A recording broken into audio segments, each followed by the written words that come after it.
It's Tuesday night, 10 p.m. Eastern Time. You know what that is. Sports with Rich. Live here on the SLG Network and YouTube. At YouTube channel, Rich Mancuso. Like, comment, and subscribe. As always, so here every Tuesday night live at 10 p.m. All Star Tuesday. That's our subject tonight. 2 hours. We have a loaded show with me, Rich Mancuso, and there he is, the Wiz, Robert Rizzo. Hello, Wiz. How was your week? Oh, we had a packed week, busy with the boxing event coming up. We'll talk about that in a little bit. But All Star Game, Home Run Derby, that's the talking topic of all sports. We're going to talk that. We're not going to have a sports update tonight, so John won't come in for that. Thank goodness for that, because he still hasn't gotten the rhythm of doing a sports update with energy. And no, I'm kidding, But anyway. We'll have an update on the game. We'll have some guests on and off for 2.5 hours. Like, comment, subscribe. Questions in the queue. We want that. We want to hear from you. We'll get to as many as we can during the course of the next 2.5 hours. And, of course, I'm at Twitter, Ring786, Facebook.com, Rich Mancuso, Instagram, Mancuso786, Latinosports.com. You're going to hit us all night as usual. So is the Wiz. What is your email, your handles? Twitter Monkey, yeah. Go ahead.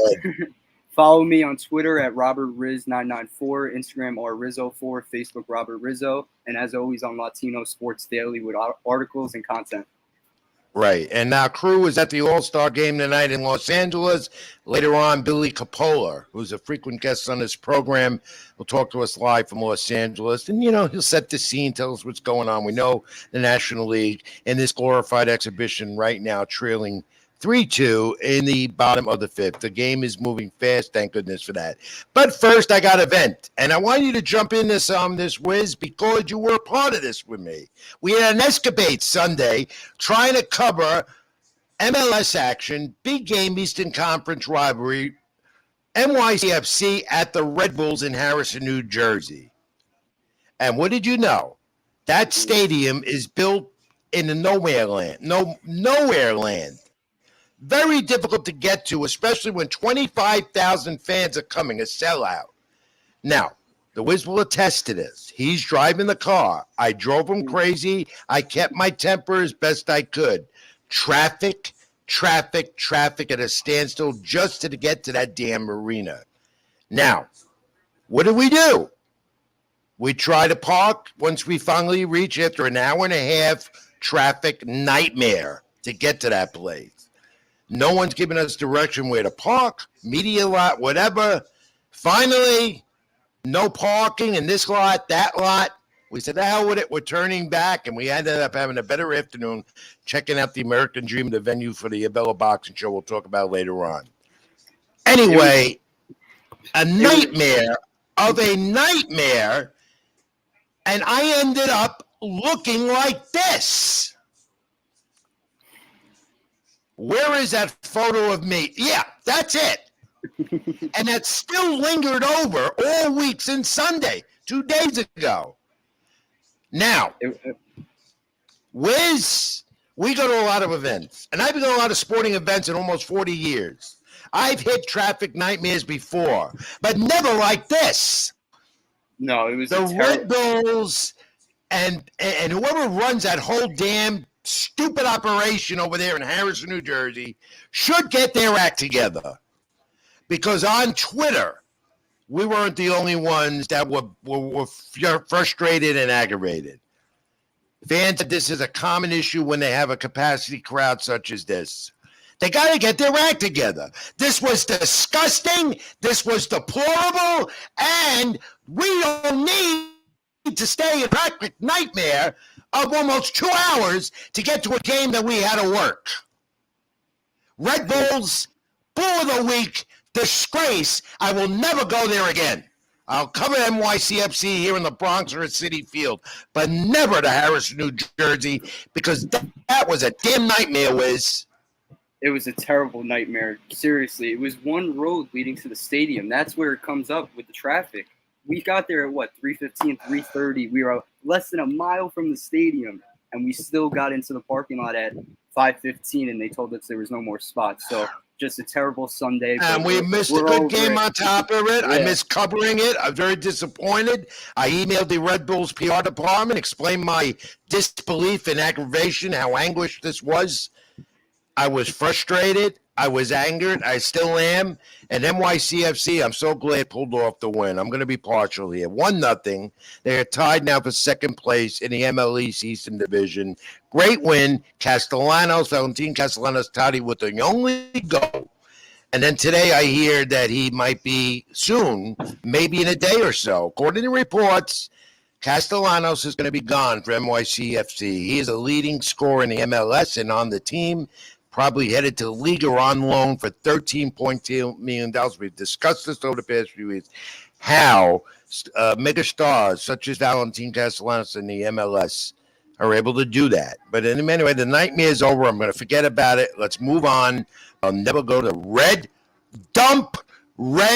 Bull shit arena ever again.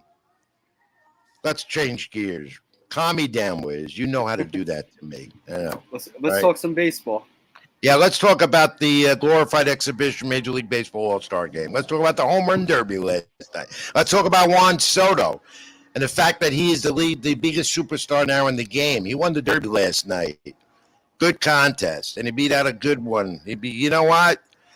Juan Soto is a superstar in the making, asking for a lot of money. A trade, we don't know. I don't think he'll go to any team in the National League East, including the Mets. Every Met fan has a delusion of grandeur. That's not happening. We get the honor to cover him and watch him up close when Nationals Mets all the time in the division. So we get to see him 18 times a season. And every year he just adds to his resume. He's a 2-time All-Star, 2-time Silver Slugger. Obviously, he won the World Series with the Nats in 2019, batting title in 2020. And then you just said it last night. He got the Home Run Derby championship. So he'll definitely be back next year to defend the title in Seattle. And in the end, there's a free agency period runs. Whoever team gets him is going to regularly borrow him. He wants $44 million for 15 years. Hell, I wouldn't do that as good as he is. And I don't know if the Mets are going to end up doing trading for him because they'd have to give up a lot. We'll talk more about that later with Howie Carper, one of our many guests on the program tonight. But Juan Soto showed the nation and the baseball world what he's all about last night in a home run derby that I can't stand. It's just another extravaganza for MLB, makes a lot of money. Young people like it. I hate it. Okay? I'd rather see maybe a bunt hitting contest, that bunt and steal thing that you hardly see in MLB baseball games on a daily basis. Albert Pujols had his glorious last run in the Derby. 15 home runs in the semifinals out. Carl Schwarber, I believe, gave it to him in that first round. Yeah, you're bringing that up last night, Schwarber and Pujols. And ESPN actually miscounted the homers and Pujols advanced. But speaking of Pujols, 42 years old, he became the oldest home run derby participant ever in MLB history. And he's the second all-time in home runs in the home run derby with 106. So he just adds to his resume day by day with the All-Star event going on. So and glad to see him out there. I'm glad to see him out there with the young guys that look up. I love the way they all embraced him. I love the way that he was greeted by the fans at Dodger Stadium, and that's a way to bow out. Great honor for the great Albert Pujols, Hall of Fame bound. Home run derby, I guess that was the lasting way to do it. Pete Alonso dethroned. There's no three-peat. I hope Alonso learned his lesson now. 2 was enough. He doesn't have to do it again. Focus on the Mets winning a division title and going deep into October. That's my perspective. But the All-Star game tonight in Los Angeles at Dodger Stadium, I think the Dodgers are hosting a real great event. They've done a great job for my reports and for what I've been reading and seeing. And tonight, Jackie Robinson was honored. Rachel Robinson, his wife, 100th birthday, and Denzel Washington gave a great tribute to him. It was tear-jerking in a way before the game. So great job there by the MLB and the Dodgers, but I hate those uniforms the teams are wearing tonight. I hate them. Yeah, I don't understand what they're doing. They're going to sell. I know what they do after the All-Star games, Wiz. They take the uniforms and the cleats and they auction and sell them off. It's another money-making thing, but I hate those uniforms. I hate them. Yeah, they're very confusing looking, to be honest. When you see Toronto, New York on the front because it's the away jersey, it just looks confusing overall. You can't tell the players from another player, honestly. It's a glorified exhibition. I hope no one gets hurt. I see where the game is moving along. Alcantara had a good inning, and Giancarlo Stanton of the Yankees, the home run. And one thing I like to mention about it is obviously we could talk about all the stars going on, all of them hanging out, but the one thing I enjoy about the All Star game and yesterday too is the interactions and all the mic'd up action they have. Like in the third inning or second inning tonight, it was Alex Manoah, and he's trending on Twitter all night tonight because his actions on the mound. He's just talking the talk, like he's being himself, and that's what fans like us like to see. And that's what they like to see. I mean, I'm not for all this, but you are. It's your age bracket. You'll gravitate towards it, especially at my age. It's like Max Fried and Garrett Cole. Well, I'm not your age, so I don't like it. I like it. I like the old school way they did it. Yeah, it's okay. I tend to learn a lot when the players talk. Well, I know this is stuff. But yeah, it's got a different dimension of the game for this glorified exhibition. The American League looking to extend their 8-game winning streak. And if the game ends up in a tie after 9 innings, they're going to have a home run derby to decide the winner. For ratings. Yeah, it kind of reminds me of what the NBA did a few years back with the ending, how everyone waits for that last minute. This isn't the NBA. I know. It's weird how they're trying to do it. This is MLB. This is Major League Baseball. Yeah, and if you're gonna play a glorified exhibition and ends in a tie, I know they had an issue a few years ago on the Bud Selig, and they got a dilemma on their hands.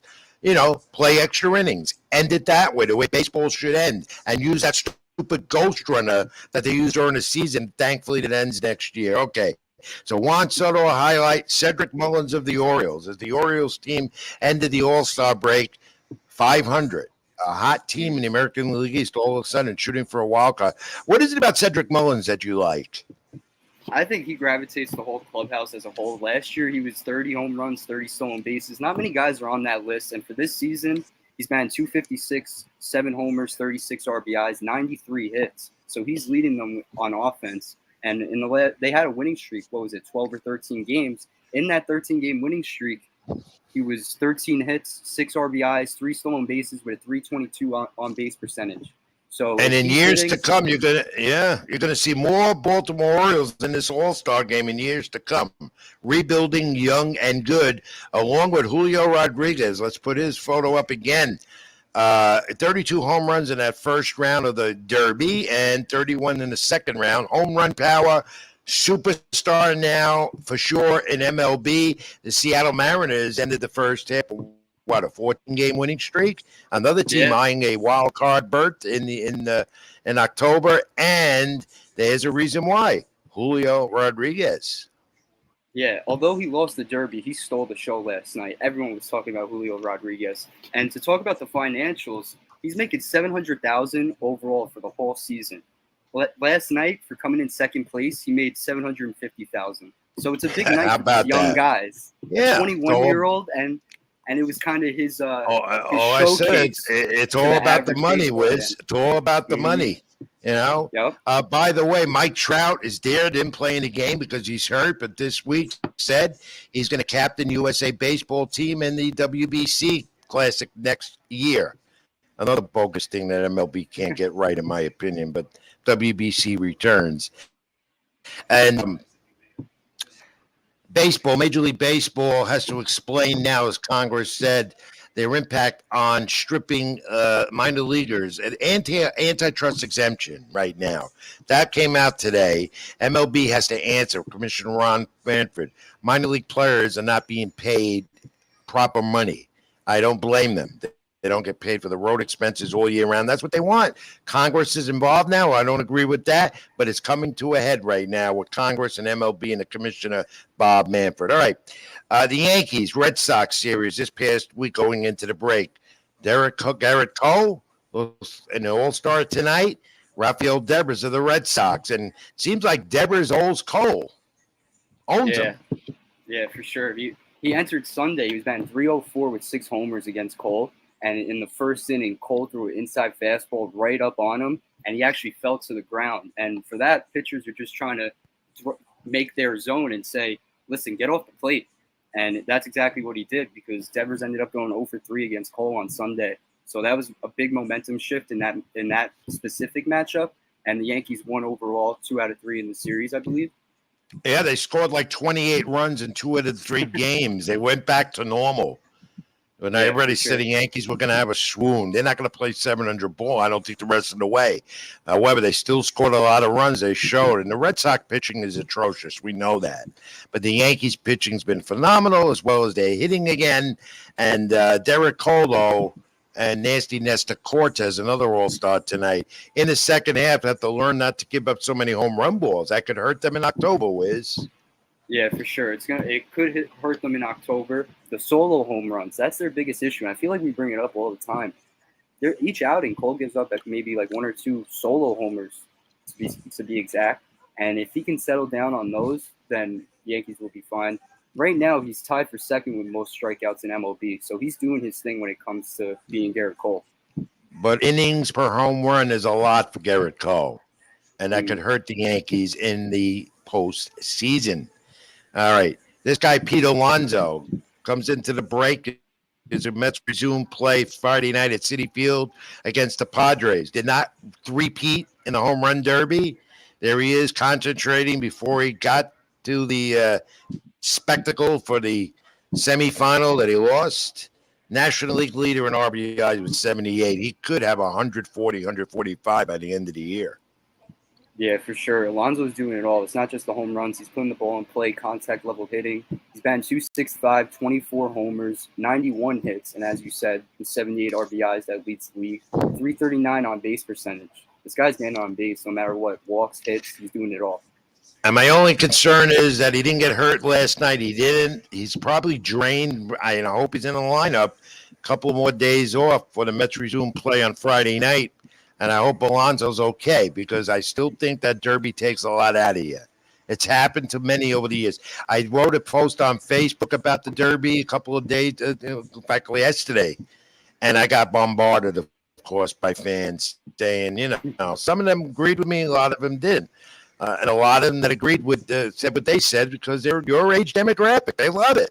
Guys my age hate it. And one of the major things I heard for voicing my opinion is the possibility of one of the stars getting hurt, or the other thing is draining them out. It's happened to David Wright. Remember that with the Mets a few years ago in the Derby?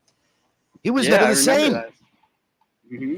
That's one. I'm glad. I was saying in the last show, I'm glad that Stanton wasn't doing it, because the Yankees have more important things to worry about. They're chasing their 28th championship. Yeah. But I'm glad he didn't do it. And today, his second at bat, he hits a 457-foot homer. So all the Dodger fans and all the All Star fans out there, they're seeing the Derby tonight too. That's what they wanted to see, the home run hitter. Either it's a home run, strikes out, or walks, or gets an occasional base hit. But Judge and Stanton have done it for the Yankees from the beginning in April. Home runs, getting on base, or striking out, but hitting those home runs. Of course, Judge leads the major leagues with 34 going into the break as they resume play against the Houston Astros on Thursday. Make-up doubleheader from the lockout. Yankees-Astros. The only team that could beat the Yankees in the American League are the Houston Astros. They've done it already this season. Yeah, I'm interested to see how the second half goes for the Yankees, especially this next week, because obviously there's a doubleheader on Thursday, and they fly to Baltimore Thursday night, and Baltimore used to be, we'll take 2 out of 3. Not anymore. Yankees don't take it's a tough match in Baltimore now. They're 11-2 the last 13 the games. Orioles are not going to be. They're not low no more. The Yankees played the lowly Cincinnati Reds, lost 2 out of 3, and that's when all their fans on Twitter and everywhere else were screaming, "What's going on? They lost to the Reds." Well, you're going to have those type of games. The Yankees saw that. Perhaps that's probably their only swoon of the season, losing 4 out of 5 the past week in the Bronx. Major League Baseball had their amateur draft concluded today. First time 4 of the top 5 picks were of Black African-American descent. The Orioles' Jackson Holiday was the number 1 pick. The best pick out of the draft, and I talked to a few scouts about it, they like Jordan Walker of the Cardinals, third baseman, 20 years old. They say he hits the home run ball, 40 home runs, and it looks like the St. Louis Cardinals got a good one Watch him. Major leaguer within 2 years, Wiz. Well, I was going to bring up the thought with Kumar Rocker getting drafted number 3 to the Texas Rangers. What are your thoughts with the Texas Rangers pairing Rock in the next 5 years, comparing Kumar Rocker and his former teammate at Vanderbilt, Jack Leiter? Very interesting comparison, but we have to see what Kumar Rocker can do yet. Last year, didn't work out with the Mets, and the Mets got bombed about that. But he got hurt. He got hurt too, so we'll see. But you know what? I like Leiter. He's got a lively fastball. It's going to be interesting to see. These are 2 future superstars in the game, pitchers, and we'll see where they end up and how they do. Getting drafted is one thing. Performing is another, as you know, Wiz. All right. More baseball coming up. We have a load of it with the All Star Game in progress.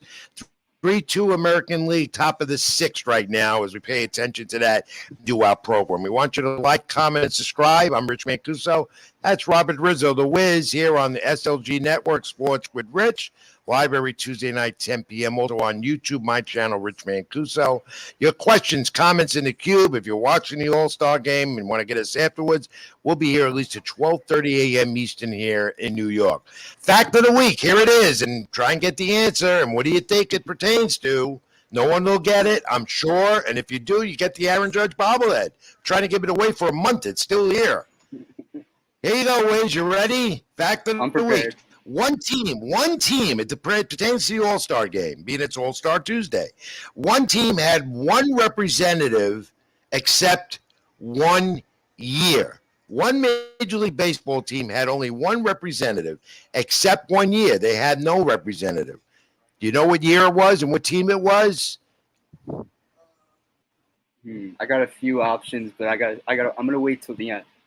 I got to think it through. Well, again, if you get it, you're not getting the bobblehead. You know that. Yeah, I get bragging rights for this week. All right. Well, we'll see. But this is the fact of the week.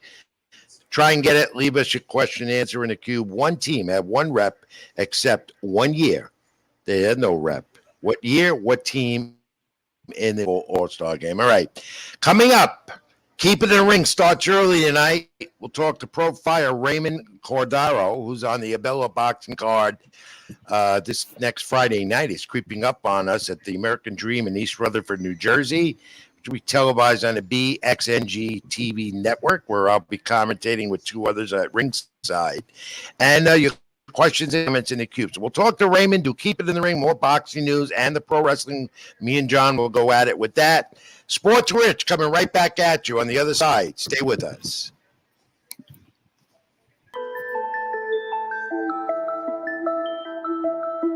Doing bad, they gon' love you. Yeah. Doing good, they gon' hate you. Yeah. Look down on your come up, but to the hustle, stay faithful.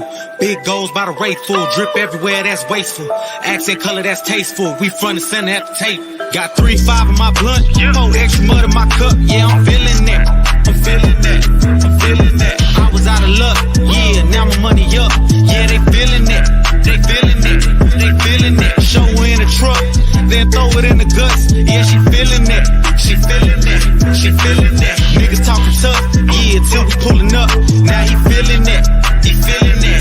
He feeling that. Save me a gold casket. My life been tragic. Good gas and blunts pass. Blow out a nigga head gaskets. Fuck boys, don't need them. Yo bitch crazy, better keep her. Yo niggas high when it's time to ride, but I bet that bitch start squeezing.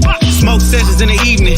Private chef and we eat it. It's a long way from voyeur to 4 years in Lamborghinis. Move different, can't see me. Only pictures ain't on TV. Tribe meetings and vibe readings. These space race like E.T. We had roaches in the kitchen. Nice rooms in the villa. Took the cards I was dealt, flipped them. I'm the one who do the dealing. Get so much of my own, baby, I don't give a fuck about feelings. Everybody got a lot to say, but ain't nobody came with it. Fuck it, I spend it. Had it, I lent it. Trusted some niggas, now I regret it. I can forgive it, never forget it. Niggas still out there, I ain't gon' get it. Yeah, this is it, I can't slow up. Niggas muddy from the pole up. Big sauce like a cold cut. You either hoe up or you gon' blow up. Got 3-5 in my blunt. 4 extra mud in my cup. Yeah, I'm feeling that. I'm feeling that. I'm feeling that. I was out of luck. Yeah, now my money up. Yeah, they feeling that. They feeling that. They feeling that. Show her in the truck. Then throw it in the guts. Yeah, she feeling that. She feeling that. She feeling that. Niggas talking tough. Yeah, till we pulling up. Now he feeling that. He feeling that. He feeling that. Where the ghost mean power, you a star, Omari Hardwick. Seen a lot of hardships. We was taking long trips, talking through the glass. Gotta medicate with strong hits of ganja. Gotta watch how people move around you. My brother got sittings cause of snitch. Niggas dying over bitches. Niggas lie like it's religion. If you been dying, you feel me. Gotta keep applying pressure. Double up, that boy can stretch it. Good credit or no credit, they need it, go get it. Lil' baby, this is me. What you get is what you see. And you best believe we wore red. Got 3-5 in my blunt. 4 extra mud in my cup. Yeah, I'm feeling that. I'm feeling that. I'm feeling that. I was out of luck. Yeah, now my money up. Yeah, they feeling that. They feeling that. They feeling that. Show her in the truck, then throw it in the guts. Yeah, she feeling that. She feeling that. She feeling that. Niggas talking tough. Yeah, till we pulling up. Now he feeling that. He feeling that. He feeling that.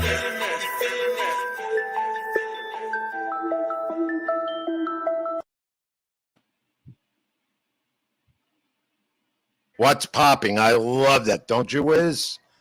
Yeah, I don't know love when that song too. I don't know. When are we going to get that popcorn? I'm waiting. You know, got to tell John. That song gets me energized.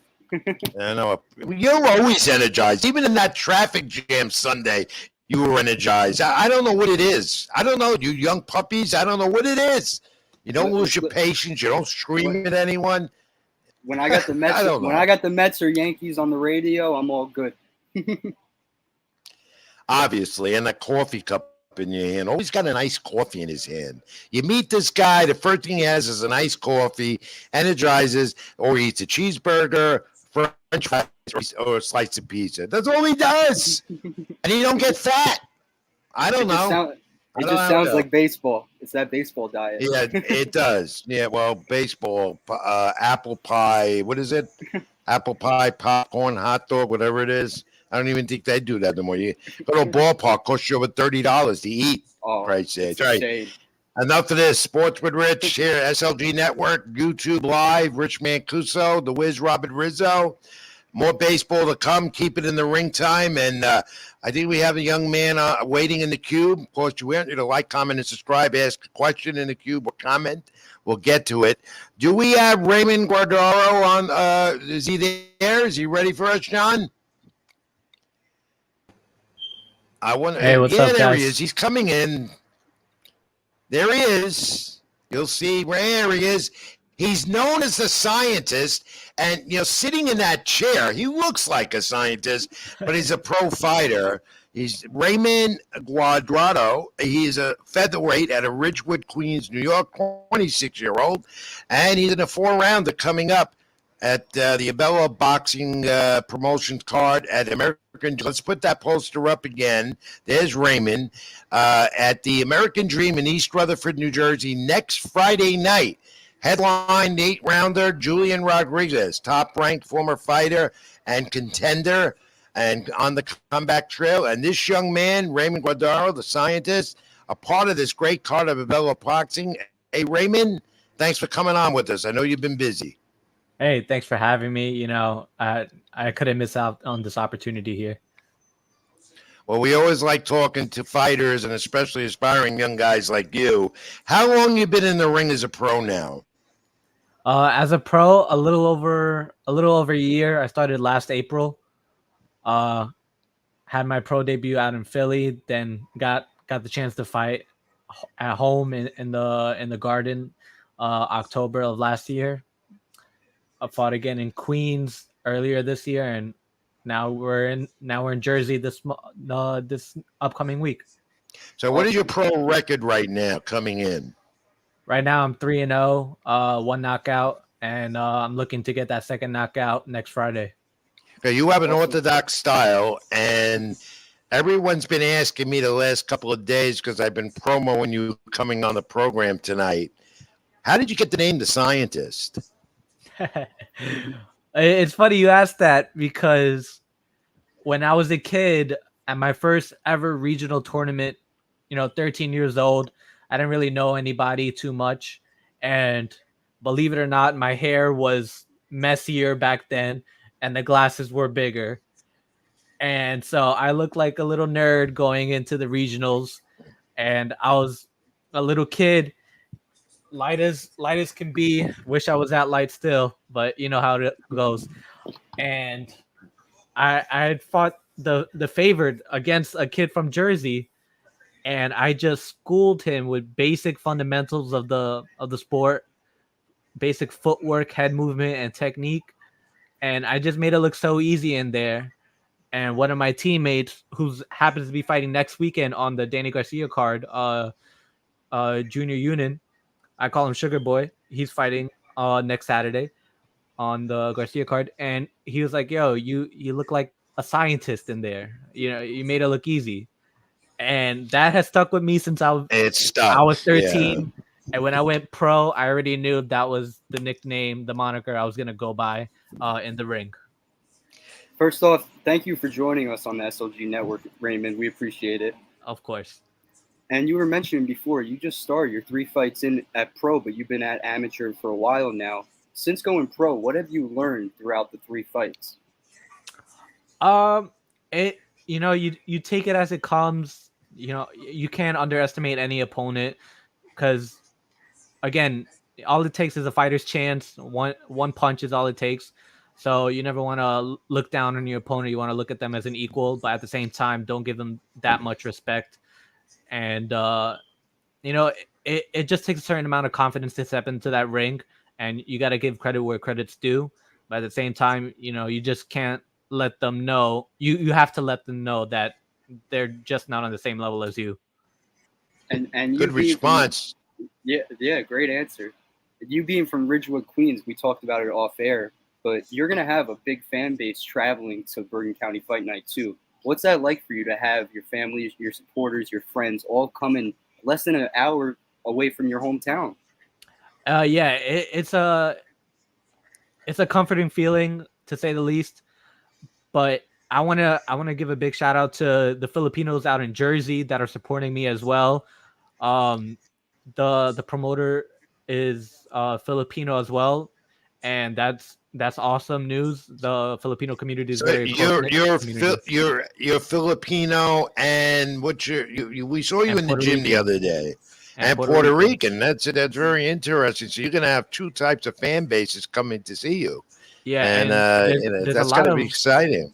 there's a lot of Filipinos out in Jersey too, and I actually there's a group of Filipinos that have messaged me today that I have never met before, but they're from Jersey and they want to come out to support me, so they purchased tickets through me, and that's a great feeling in and of itself. Just having people from your background just wanting to come and support you. It's a good feeling to say the least. We're talking to Raymond Guardaro. He is known as a scientist. A record of 3-0 super featherweight division. 4 rounds are coming up next Friday night at the American Dream, East Rutherford, New Jersey. Abella Boxing Promotions. Great card of boxing. Come on out. Tickets still available. It's going to sell out, but tickets are still available. And Raymond is making a debut with the Abella Boxing Promotions. And how did that come about? You and Scott Abella, the promoter. Tell us a little bit how that happened. Well, I gotta give credit to my manager Moises Rahman, uh, from Universal Boxing. He's been in the game longer than me, and he has a couple pros in his camp, and he had reached out to Scott, and knowing that I was Filipino, we wanted to work something out there, and you know, and we're just blessed with this opportunity right now to showcase my skill under Abella promotion next Friday. And what are What's the the skills training? going to be like? Yeah. Wiz, go ahead, ask him that. Then I want to ask him about his skills because I don't Okay. know much about him except what he told us, and I don't want to. I want the fans to know what he's all about. Go ahead, Wiz. Go ask. What's been the prep and training like leading up to Bergen County Fight Night 2? Uh, well, the moment I got the notification about this fight, I had to, my camps are very serious. I take all my opponents very seriously, and I take myself very seriously in training camp as well. I do want to be one of the best in the sport. I do want to belt at junior lightweight, super featherweight, whatever the case may be, is at 130 pounds. I take every camp like I'm looking to improve every single time. So I have a physical therapy team, I have a nutritionist, I have a strength and conditioning coach, and I have several boxing coaches help me either with technique or with drills, mitt work. We call in sparring from around the neighborhood, from around the boroughs, and I'm very organized when it comes to my scheduling within my training camps. As you guys may know, like I told you guys my routine for the day and what times I had available, and I'm thankful that you guys were able to be willing to work around that, and I appreciate that and having me on tonight. No, that's no problem, Ray. We love, the Wiz is getting more acclimated and accustomed to the boxing world. I've been around it, for almost 40 years. I don't want to brag about it because I'm an old man. But, to see you and to meet you up front, that's the best way to get to know a fighter. I'm glad we were able to get out there to Ridgewood the other day and catch you sparring. And not sparring, but, watch you finish work out, talk to you, get to know you a little bit. What do fans really got to know? What are they going to see next Friday night at the American Dream, you in the ring? What do they expect to see from you? They're going to expect to see a clinic, straight up. They're going to see the skill that I have, and they're going to know that it's unmatched, and they're going to know that my opponent isn't worthy of being in the ring with me. Wow. As simple as that is. I told you before, and I'll tell you again, it takes a certain amount of confidence to step into that ring, but at the same time, I can't show that other person the respect that they think they deserve. I'm looking for it to be a wipeout. So you're calling for an early, quick knockout then? This won't go 4 rounds. I would hope so. But like I said, I can't underestimate my opponents.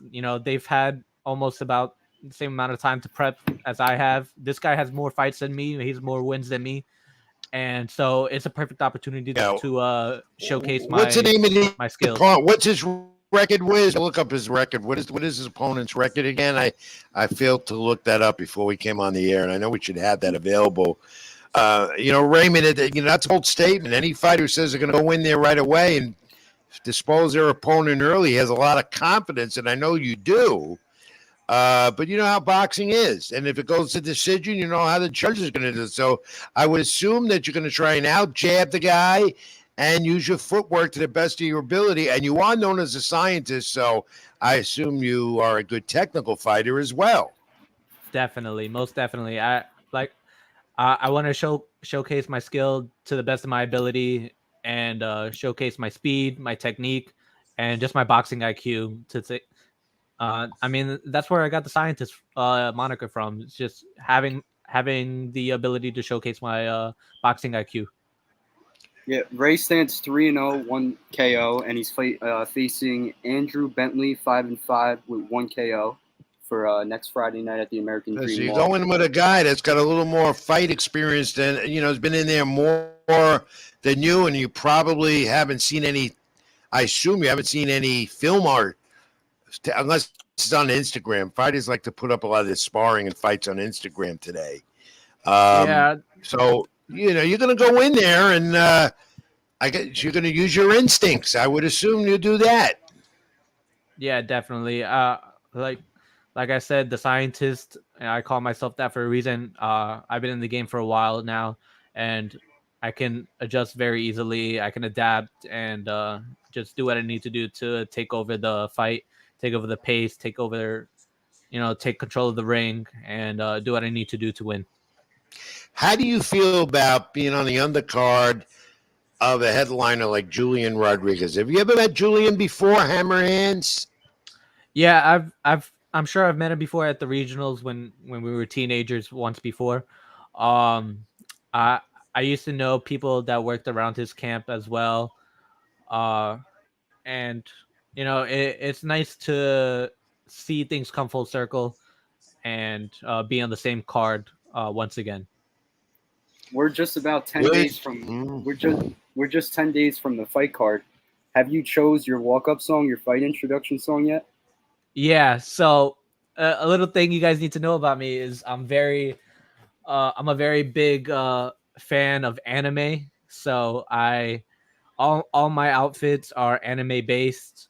So this one's theme is from Attack on Titan.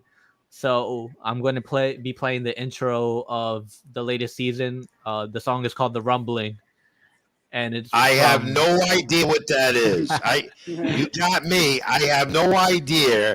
I'm going to Those be that get it, get it. broadcasting. Those that get it, get it. Well, I'm glad you told me, Raymond, because I'm broadcasting your fight. I'm at ringside with Anthony Johnson from ABC Channel 7 and Rick Pearson, a former pro fighter from New Jersey.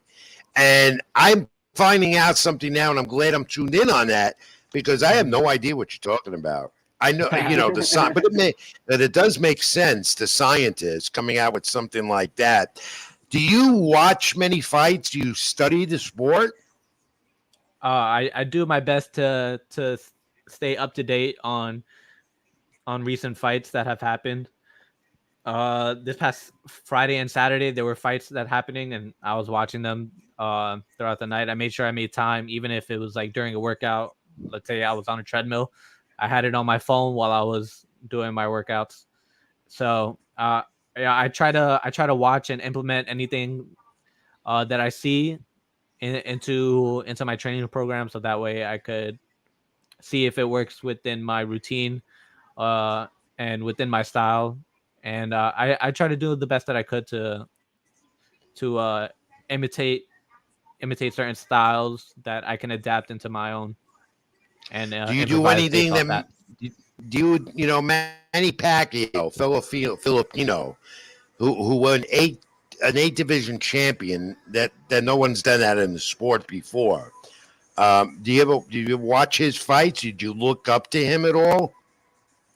Definitely. Like I said before, my half of my family is Filipino, and whenever we have an outing, then there's a Manny Pacquiao fight around. There's at least 20 of us in one household watching Manny Pacquiao fight, and we're eating lumpia Shanghai and pancit, which is basically egg rolls and noodles. And wow, so you know what? I look up to Manny Pacquiao a lot. Promoter Scott Abello, who's Filipino descent, said the same thing. That's what they eat. He told us that when he watches the fights with his family. Yeah. He watched Manny Pacquiao, of course, the hero, the icon of the Philippines, done something that no fighter has ever done. 8 division champion, as well as coming from the Philippines, where that's not been done. And the Philippines has developed a good stable of fighters. Pacquiao and more after that, including Matseo, just lost the title last weekend on Showtime. How's your day? Tell us your typical day. I'm going to ask you a few more questions. Let's go, because I know you need your rest. We never sleep in this business. You know that, Ray. No, we never sleep. Never. How does your day go? Do you work full time to supplement what you do with boxing, or is boxing your full time thing? Boxing is my full time thing. I'm blessed to have supporters and endorsers to help me get through training camp, and I'm always looking for more sponsorship opportunities. Just businesses that I believe in and that I can promote as well, that I can develop a connection with, and so they help me get through training camps. And I just tell people about their businesses, whether they're in the NYC area or Long Island or wherever the case may be, is where their businesses are. And I always try to. And one thing about me is that I always try to plug in somebody else. If I can't cater to your needs, I want to connect you with somebody that can. And so, where's the gym? What's the name of the gym you train in every day? My gym is called Brotherhood Boxing Club. We're located in Bushwick in Brooklyn, New York, and we've been around that neighborhood for almost 20 years now. You win this fight next Friday night at the American Dream on the Abella Boxing Promotions card. Where do you go from there? We know you're going to win. We know that. But you never know. I don't want to put the hex on it, but we assume you're going to win and hope you do. Where do you go from there? How many more fights this year? What's your long-range plan the next year or two? We're looking to squeeze in hopefully at least 2 more fights this year, if possible. We definitely want to keep continuing to build that record up. We want to get as many fights as we can. And while we're doing it, we're branching out and doing what we can. Like I said before, I'm blessed with such great managers to put me on to Abella Promotions for next Friday, and hopefully we could continue to build that connection as well. I heard you're a great ticket seller. I heard Robert Rizzo wrote a great piece about you, feature on Latinosports.com. Check it out, everyone, a couple of days ago. Go ahead, Wiz. Out of all the fights in boxing history, even before you were alive, past mid-1990s, what fight would you pick to go front row, have free tickets for? Floyd Mayweather versus Arturo Gatti. May he rest in peace. That's awesome. I watched that fight several times a year. Floyd Mayweather's performance was, amazing, to say the least. He looked absolutely beautiful in the ring that night against Arturo Gatti, and he stopped him in the middle of the seventh, after the seventh round, I believe, and he just whooped Gotti a new one like nobody else has. And Gotti wore the trilogy before your time. That covered all three of those fights. Great fights. I'm sure you saw those. Come on, why didn't you admit your favorite all-time fighter is Manny Pacquiao? Admit it. Having, like I said before, having a Puerto Rican dad and a Filipino mom, and watching Cotto versus Pacquiao, I just had to sit there, stay quiet, and enjoy the fight. It's all good. It's all good conversation. So, Raymond Guardero. Now, am I pronouncing your name right? Teach me. Yeah, no, you're fine. Cuadrado. Okay. This super featherweight record 3-0, fighting at the Abella Boxing Promotions card, highlighted by Julian Rodriguez. Next Friday night, American Dream, East Rutherford, New Jersey, right in the backyard of MetLife Stadium. Come on out and support him and all the fighters. John, put up the fight card poster once again so everybody could see that. And you can look at the scientist, Raymond Guardero, on that poster. If we can zoom in, there we go. Tickets still on sale, and we hope you all come out. Those who be in the area, make it. If not, watch the fights live at ringside. I'm calling the fights with Anthony Johnson, ABC Channel 7, and Richard Pearson, former pro fighter. BXNG TV is where you go. We'll have that live for you at ringside. So we're gonna let you go, Raymond. I could keep you on longer than we have, but I know you got to get some good rest, and you have you're counting down to the days where you'll be fighting almost before the hometown fan in East Rutherford next Friday night. Yes, thank you for having me, guys. I really appreciate it, and I enjoyed our conversation tonight. We did too. Raymond, I look forward to meeting you again at the weigh-in next Thursday and calling your fight at ringside. Good luck to you, my friend. Thank you, guys. Have a good night. Thank you. That's the scientist, Raymond Guardero, the super featherweight out of Ridgewood, Queens, New York, fighting on the Abella Boxing Promotions fight card. You'll also be able to see the live weigh-in here on the SLG network. Producer John, who I'm bringing in a second, going to be a part of that. I'm going to do some interviews as the fighters come out of their weight and make weight. We all hope they do, and medically cleared. And Wiz, what a terrific young man. I enjoyed meeting him over the weekend. I enjoyed him even more talking to him tonight on the program. Yeah, he's very focused in, very zoned in on the fight ahead. He told us, and we talked to him for a good hour, and he zoned in on the intelligence and the mental part of boxing and how he focuses in on that. And I really terrific. That's the one thing I took out of the interview mostly. Yeah, and every fighter on this card, and you agree with me or not, but every fighter on this card next Friday night, they all have interesting backgrounds, including Michael Lee, who's co-main event, who's a personal friend and has a great story with Mike Tyson, Iron Mike, who might be at the fights. I heard he might be there. I hope he is. Well, reacquaint me and Mike next Friday night. So that was great talking to him. So let's do more Keep It in the Ring and go to the top of the hour. Boxing news. Let's get this up. Then we'll do the pro wrestling with John. Ryan Garcia. Yeah, he prevailed Saturday night on the zone. Great right he has. This young man, 22 years of age, on his way even more to stardom. The 6th-round KO over Javier Fortuna. Fortuna was a viable, good fighter, very good. Garcia showed his skills. Now, many will say at 140 he may not be as good, and that's what he fought the other night.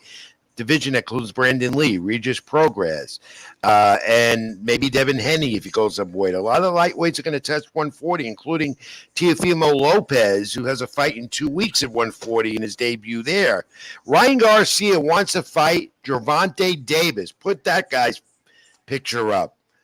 Gervonta Davis and Ryan Garcia is a fight that must be made at 140. Do it this year, early next, whatever. Wiz, that's a fight fans want to see. However, boxing politics, the promoters and the networks, they've done it before. They did it with Mayweather Pacquiao. They did it with Tyson Fury and Deontay Wilder. 2 promotions, Top Rank, PBC. This one would be Golden Boy with Garcia, and this would be with Garcia's Golden Boy. Davis is with the PBC. They got to get it together, Wiz. They need to put this fight together. That would be the fight of the early next year.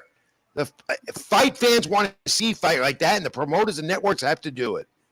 Yeah, the young generation definitely wants to see that fight. It's been on demand on Twitter. Even tonight, Ryan Garcia tweeted around 9 o'clock tonight, I feel like I'm going to have to go full Ali vibes when he had to chase down Sonny Liston to make him fight. This man is terrified deep down, and I'm talking about you. And he added Gervonta Davis. So well, this fight has to happen. Ryan Garcia is worse than you. You're a Twitter monkey. He's an Instagram whatever. He's a sensation. He's got over 1.3 million followers on Instagram. He'll make the fight happen if he has to. That's what he wants. He's toned down. He's more mature with Joe Goosen in his corner. He's in Joe's old school, and Joe Goosen happens to be a fabulous trainer as well. Garcia's changed trainers in the last year, and now he's got Joe Goosen, and he's on his way. So they got to make that fight, Wiz. Other than that, fight week this weekend, very slow. Nothing major going on. However, today, a big announcement in Puerto Rico, and I watched it. I'm going to pull this up. Miguel Cotto and some former champions have put up a new promotion. Let me get this up. But you know how slow I am putting this stuff up in here. I got it right here. Go ahead. You know about it? No, I was going to ask you a question after.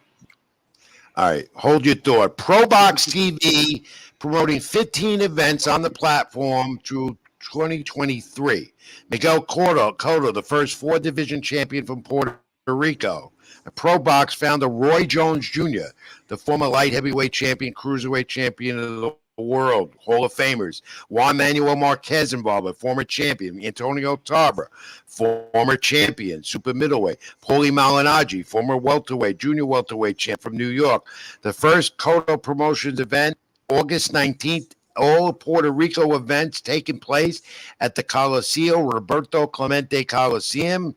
I've been there. I'm going to see that place again in October.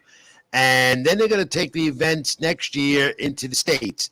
New York, they're going to take it around. But they have a major network, ProBox TV. So the former champion, Hall of Famer Miguel Cotto, making some noise today in San Juan, Puerto Rico. This is great.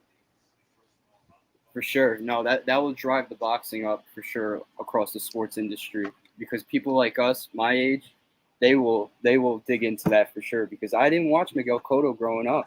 So it's just YouTube videos, Well, you missed a classic. You missed a champion, a classic champion. He was Miguel Cotto. And, the boxing schedule is thinned down a bit, but there will be some good fights coming up. Anthony Abello Promotions card next Friday at Barclays Center. Danny Garcia for the first time at 154 against Jose Benitez. And that's a good undercard on the close. You have also Adam Kownecki, heavyweight, trying to get back into the heavyweight title mix on the undercard. Anthony Joshua and Usyk will fight the rematch middle of August for the heavyweight title. Deontay Wilder talking about coming back soon in the fall. be back in the heavyweight title mix. Tyson Fury says he's going to make an announcement soon, and boxing fans are waiting for this mega fight to be officially announced. It could come in the next few days. Could happen at the end of the year to fight to unify the welterweight titles. Terrence Crawford, Earl Spence Jr., the top 2 welterweights in the world at 147. So we'll wait and see that. I wanted to add in a question for you. You explained it perfectly to me last night, and I feel like there's a lot of fans out there that need the discussion and the explanation. So Garcia made $2 million on Saturday from that fight, and Fortuna made $100,000. Can you explain to the fans out there the disparity between the two? There is a disparity because Garcia is the headliner, and these fights go to purse bids, and purse bids dictate purses. That's one explanation. The other is what the networks put into it and the promoters put into it. And then you have, like a Garcia made how much? What did you say? $2 million. $2 million. He's not going to get the full $2 million. What happens is they cut that. The promoter gets to take, the manager gets to take, athletic commission expenses. He doesn't come out with $2 million. He might get $1.2 million, maybe even less than that. Regardless, still a lot of money. The disparity in purses, that's because promoters decide that, and all the sanctioning fees as well decide that. Without that, you don't have the fights. Unfortunately, the fighters, to me, don't get the fair shake. They don't get the fair share. And, guy like Fortuna didn't make $1.2 million, and he's getting pounded. And it's not fair. And that's been an injustice to the sport forever. And it'll never change because money, as you know, rules everything. Good question. Thank you for that. Thank you, Wiz. For the answer. Well, I tried to answer it. Anybody else has an answer to that or has a comment or question in the cube? We're here on the SLG Network Sports with Rich Mancuso, the Wiz, Robert Rizzo. Still keeping it in the ring to the top of the hour. Let's bring in John, our able producer, not doing sports updates tonight. However, going to talk some pro wrestling. He just got off the air before us with his, let me get it right, weekly show Around the Ropes. Yes. Did I get it right? Yes, you did. Took me long enough to remember that. Good. John, keeping it in the ring with you, and I want to discuss a few things. Brock Lesnar, Roman Reigns. Okay, they're building it up more and more. Will this be the end of their never-ending feud? SummerSlam. It should be. Unfortunately, a big reason why this happened was because Cody went down with his injury. Because the plan originally was supposed to be Cody versus Roman. I'm hoping. But the wrestling fans are tired of seeing this now, though, don't you think? I totally agree. There's no juice to this anymore. It's okay. Let's just put these two in the ring and let them go for 15 minutes. Well, we'll talk about it more next week, and you'll do it on your program as around the ropes here on the SLG Network. John, the thing is that Roman Reigns is going to keep the title. Lesnar's not getting that title. There's still, to me, leading up to next year WrestleMania in LA in early April, I still think it's going to be Reigns against his cousin, The Rock, Dwayne Johnson, to end this. Yeah, that's from what I'm hearing. I also heard that he has no movie commitments for the first quarter of next year. So the likelihood may be bigger. I want to see that. I really do. I think every wrestling fan does. The Rock may not have the skills he once had, but still, he's electric. He's The Rock. Oh, yeah. All right. Were you surprised that Jeff Jarrett was named the special referee at SummerSlam for the tag team title match? There he is, the Hall of Famer Jeff Jarrett. Were you surprised he's the referee for the Usos against the Street Profits? Well, before I get to that, I do want to tell the fans, you can actually watch an interview that I did with Jeff Jarrett on this network if you go to our YouTube page, youtube.com. No, why don't you plug it? That's why you're here. You do it. I go ahead, say it. Yep, it's youtube.com/the SLG Network.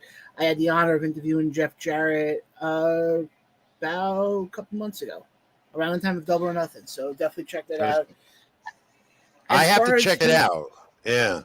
And Jeff Jarrett is going to be part of a tag team with Ric Flair's final match coming up on the 31st next weekend in Tennessee. Flair's teaming up with his now son-in-law Andrade, Jarrett, and Jay Lethal from Ring of Honor.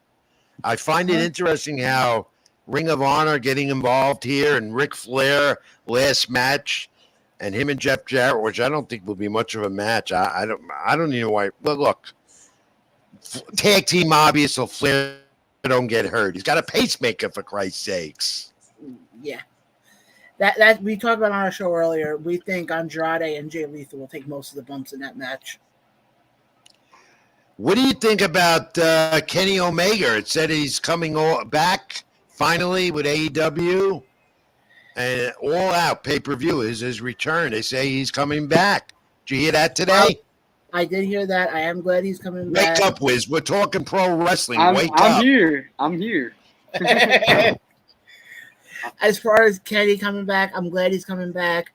As far as him, what I think they do with him, I don't think they're going to put him back in the main title picture so quick, because of the fact he's been out for a while. They're going to try to rebuild him back up again.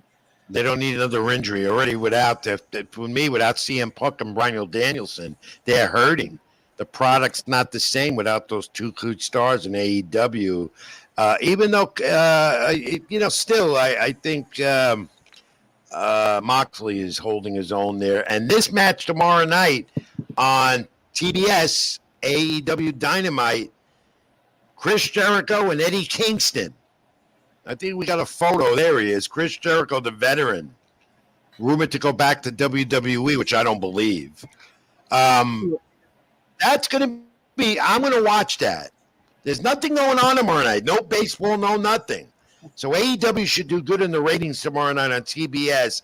Jericho Kingston is going to what? In a Shark Tank? What's the story with that match? It's a barbed wire everything match with a Shark Tank. Blood. I smell blood. Yes. Just like the WWE changing their TV, was it? They're not going PG-14? No, well, hold on. It's only Monday Night Raw that's going TV 14, and it's nothing. All right. Originally, it was supposed to be this past Monday, but then they kind of backtracked on it, and then they're going to look at it for a later date. So does that mean more blood? Does that mean more jumping off balconies like AEW does? No, it's going to mean more.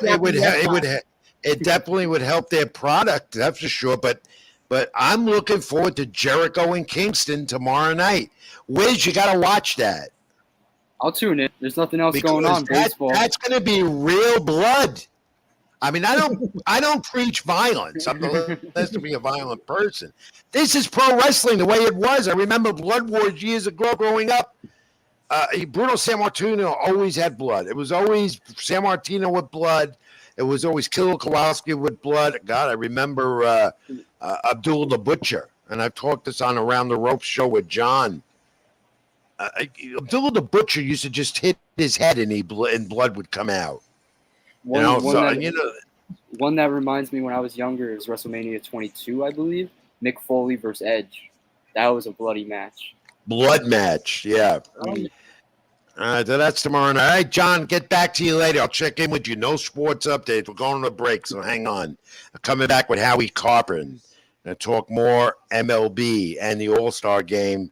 Howie is with sports comments for NewYorkSportsDay.com and with Sirius XM Radio with Mad Dog Radio, and there's some official scoring with Major League Baseball. We'll have him on in a moment.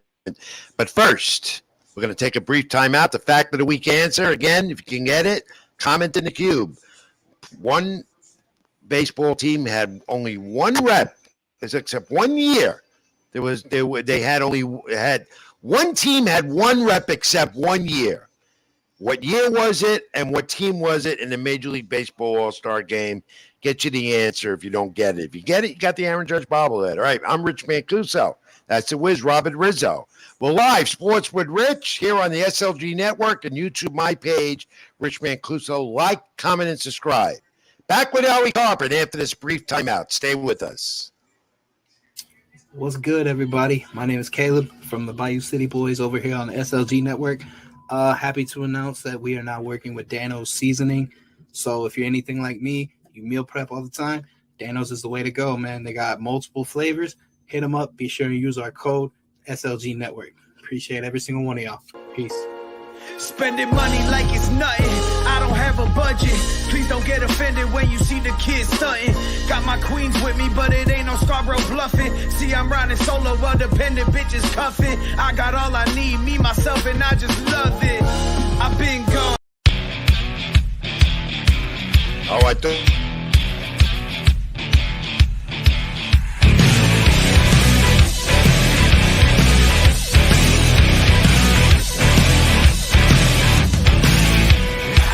Lock the door and keep your eyes shut. The lights flicker, there's evil all around us. No one's safe from the nightmare. Cold sweat, so scared. Someone get me out of here. They say you better be afraid. The night's coming like fire from a hand grenade. There's no escaping tonight. It's coming alive. All right, now we have the show opening. We're official. Wiz, hour number 2 here at Sports with Rich on the SLG Network, YouTube. Like, comment, and subscribe. Rich Mancuso, the Wiz, Robert Rizzo. Fast first hour, baseball, then the boxing and the wrestling stuff. Baseball the rest of the way. And coming in with us right now, joining us, my esteemed colleague for a long time, Howie Carpin. Sirius SM Radio, Mad Dog Radio, columnist for NewYorkSportsDay.com. Howie, welcome, my friend. Thanks for joining us on All Star Game Tuesday night. Hey, good to be with you guys. All right, Howie, a lot to talk about as we reach the midpoint in baseball. And the game right now, 3-2, AL over NHL of the NL. Bottom of the 8th inning. Good All-Star game right now, don't you think? Yeah, well, if you like Giancarlo Stanton and he hits a mammoth home run like that, you're going to remember it. Yeah. So we First wait off, to see who. Yeah. Who's the MVP will be. We'll talk about. Yeah, Wiz. Thank you for joining us, Howie. We appreciate it. But first off, I want to get your thoughts on the home run derby. Are you pro home run derby or you're against it?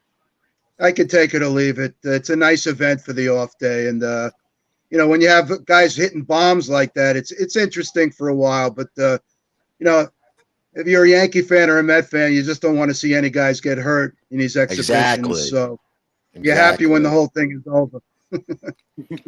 Yeah, and it's over, and thank God no one got hurt. Howie Carpin, Sirius SM Radio, NewYorkSportsDay.com, columnist. Read his content. He knows the game of baseball as good as anyone. Howie, we're reaching a halfway point of the season, and today the Mets got a little setback news again about Jacob deGrom. I don't think it's that serious, but they pushed back his next, they were supposed to start. So what's the word about deGrom? What did you get? Well, there has to be some concern because right now he's off schedule. He was supposed to pitch a simulated game today, but he felt some shoulder soreness on Sunday. They said he had a catch on Monday and Tuesday, and they're hoping that he can make the, it's got lots going to depend on whether he can make this simulated game on Thursday. I don't think you're going to see him against the Yankees. I think that's out of the question now. The fact is, you'll see what happens on Thursday. Hopefully he can make the start, then see where he is after the start, and then they may have to give him one more rehab start just to make sure before they bring him back. For sure. Yeah, this is a very, a column going up that I have on New York Sports Day tomorrow will explain a little bit where the two teams in New York stand. But the Jacob deGrom situation to me is so significant. We know that. It's important for the Mets as they go down the line in the second half. They need him to be healthy. And I always questioned if he ever will be 100% ever again. So to me, this is touch and go, Howie. To me, they don't need him to win the whole thing. They've come this far without him. I think the fact that they've gotten used to it, it's unfortunate that he hasn't pitched. But right now, he has not factored into any plans or what they've done up to this point. You figure, when they lost to both of them, they would have fell back a little bit. But, they have a lot of grit and resilience on this team. Yeah, if you have a healthy deGrom and a Scherzer going into a playoff, that's pretty scary. But it's not out of the question that they could still make the World Series if they don't have Jacob deGrom. Yeah, they've got their pitching in the first half was pretty respectable, even while Tyler McGill went down with an injury. David Peterson has been, he's been a pleasant surprise in the rotation.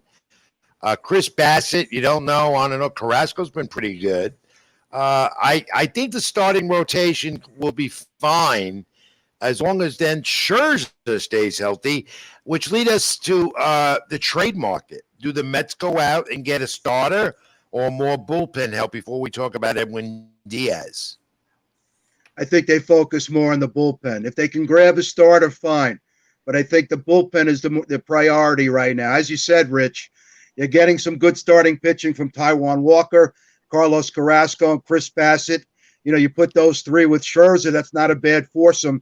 Remember, you don't need 5 starters in a playoff series. You only need 4. That 5th starter will probably work out of the bullpen anyway. So to me, try and enhance the bullpen because you can pick up your starters with bullpen depth. So I think that's the way they'll go. And they also need a bat. They've got to get more production out of the DH spot. There's no question about it.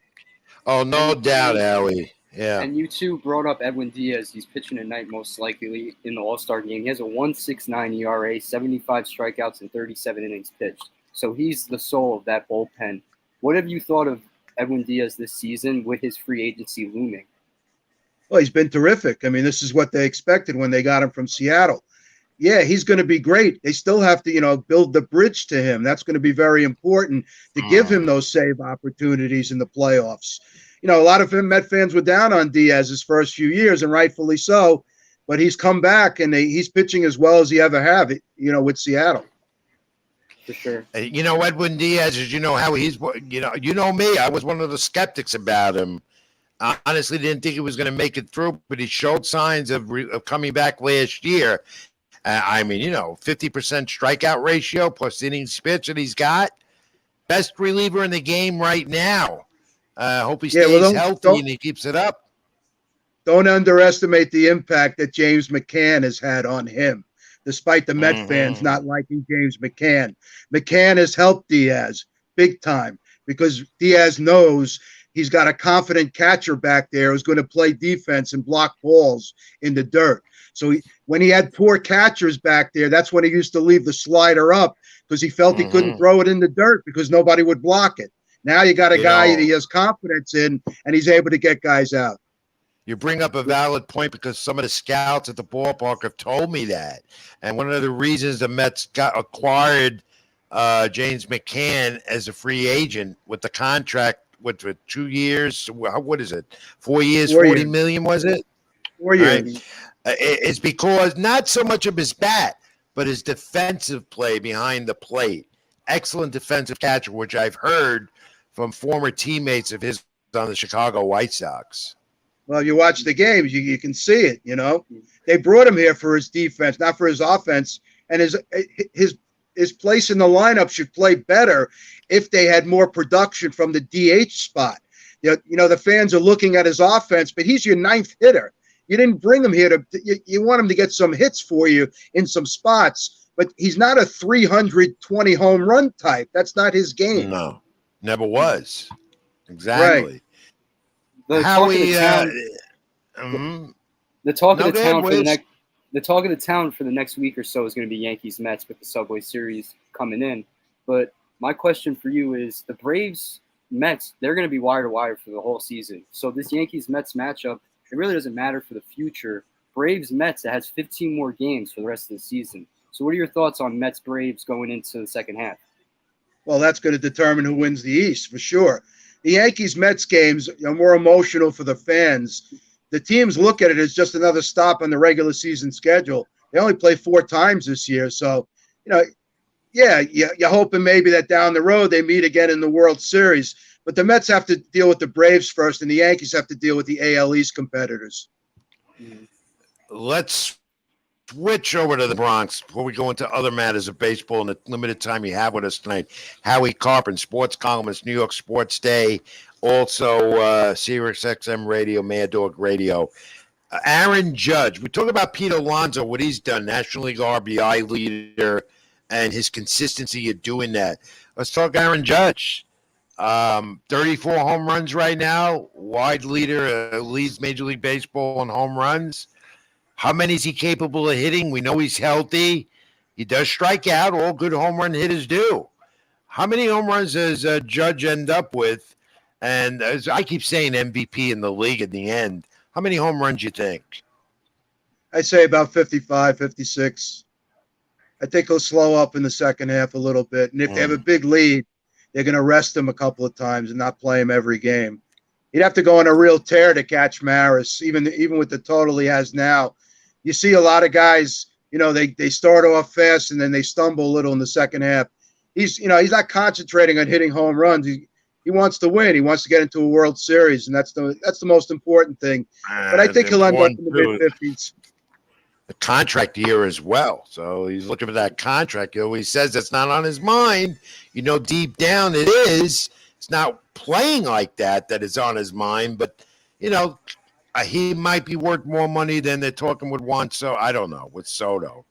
The money these guys pay, I don't think the Yankees are going to pay him the money he's asking for. I don't think the Yankees are going to let him go that easy because that would be a nightmare in New York. Well, we don't know what money he's asking for. What do we know what he's asking for? We don't know that. Nobody does. Yeah. Well, the Twitter monkeys, they all see that stuff, Yeah, well, you count on them, you'd have a loser every year. That's true. Soto, what do you make of the Soto situation? These Met fans are already gleaming that he's coming to Flushing and to be in the Mets because Steve Cohen, the owner, has the money. The Nationals are not going to trade Soto to the Mets in the division, and the Mets aren't going to give up this prospect, that prospect for Soto, realizing he's going to be in a free agent in a year or so. Where do you make of the Soto situation? Where do you think he'll end up? And does he get the money he's asking for? Like 14, what is it, 14 years, $450 million? It's like 15. Almost a No, billionaire. He didn't ask for that. That was the offer made to him. He's not asking for that. And the other thing is, I'd be shocked if he was traded by August 2nd. This is a franchise-changing move for Washington. They have to get this right. They can't just let him walk away and come with nothing back. They have to contemplate what the offers are, and other teams are not going to jump in that quick. They're not going to give up major league talent that they have now when they're contending. So there's a lot of factors here that have to come into play. I think if anything gets done, it gets done in the offseason, not by August 2nd. If I had to ask you now, it is a great point. I mean, Howie Carpenter always has great points. And when he's screaming, he's making his points, Wiz. He's not yelling at me or you. That's just him. He knows his stuff. He does that to me in the press box. He does it in the dining room. He'll do it to me on the air, but he doesn't mean it. He's making his point, and he's good at it. Howie, if I had to ask you right now, a year from now, are we looking at Juan Soto in New York somewhere? Where do you think he's going to end up? Or does he stay in Washington with new ownership? It looks pretty hard for him to end up here. You just said it. The Mets are in their division. Do they want to trade Soto to the Mets where Cohen could sign him for 10 years and he haunts the Nationals for 10 years in their own division? And then the Yankees have Aaron Judge to deal with. They're not going to take on another huge contract, to even think about it until they clear up the Judge situation. So, look, if Judge walks on them, I could see the Yankees start to really, scramble to put a deal together for Soto if he's still out there. But they have Aaron Judge as a priority right now, and the season is a priority. So they can't really start thinking about Soto right now. No, I agree. Their emphasis is to go deep in October, win a World Series. Go ahead, Wiz. And you mentioned it before, the Yankees, they're a powerhouse overall. They're 64-28. So out of the small issues they do have, out of the little issues they do have, what are they to you? Another left-handed bat to make up for the lack of Joey Gallo, because you're going to need left-handed bats to beat the Astros. The Astros have no left-hand pitchers in their bullpen. Their one lefty is Framber Valdez, who's very good, but everything else is right-handed. That's part of the reason they've lost to the Astros the last two times. It was their offense. They got good enough pitching to beat the Astros in 2017. They couldn't hit a lick off their right-handers because your left-hand hitting was Greg Bird, Brett Gardner, and then your left-hand hitting in 2019 was Didi Gregorius and Brett Gardner. Those were your left-hand hitters against the Astro righties. Right-handed pitchers don't always like to face lefties. They'd rather face a righty. So why do you think Matt Carpenter's doing so well in this lineup? Yeah, I want to talk about him. He's a left-hand power hitter who fits the lineup very well now. He's a buffer in that line. So is Rizzo. That's why their offense is better.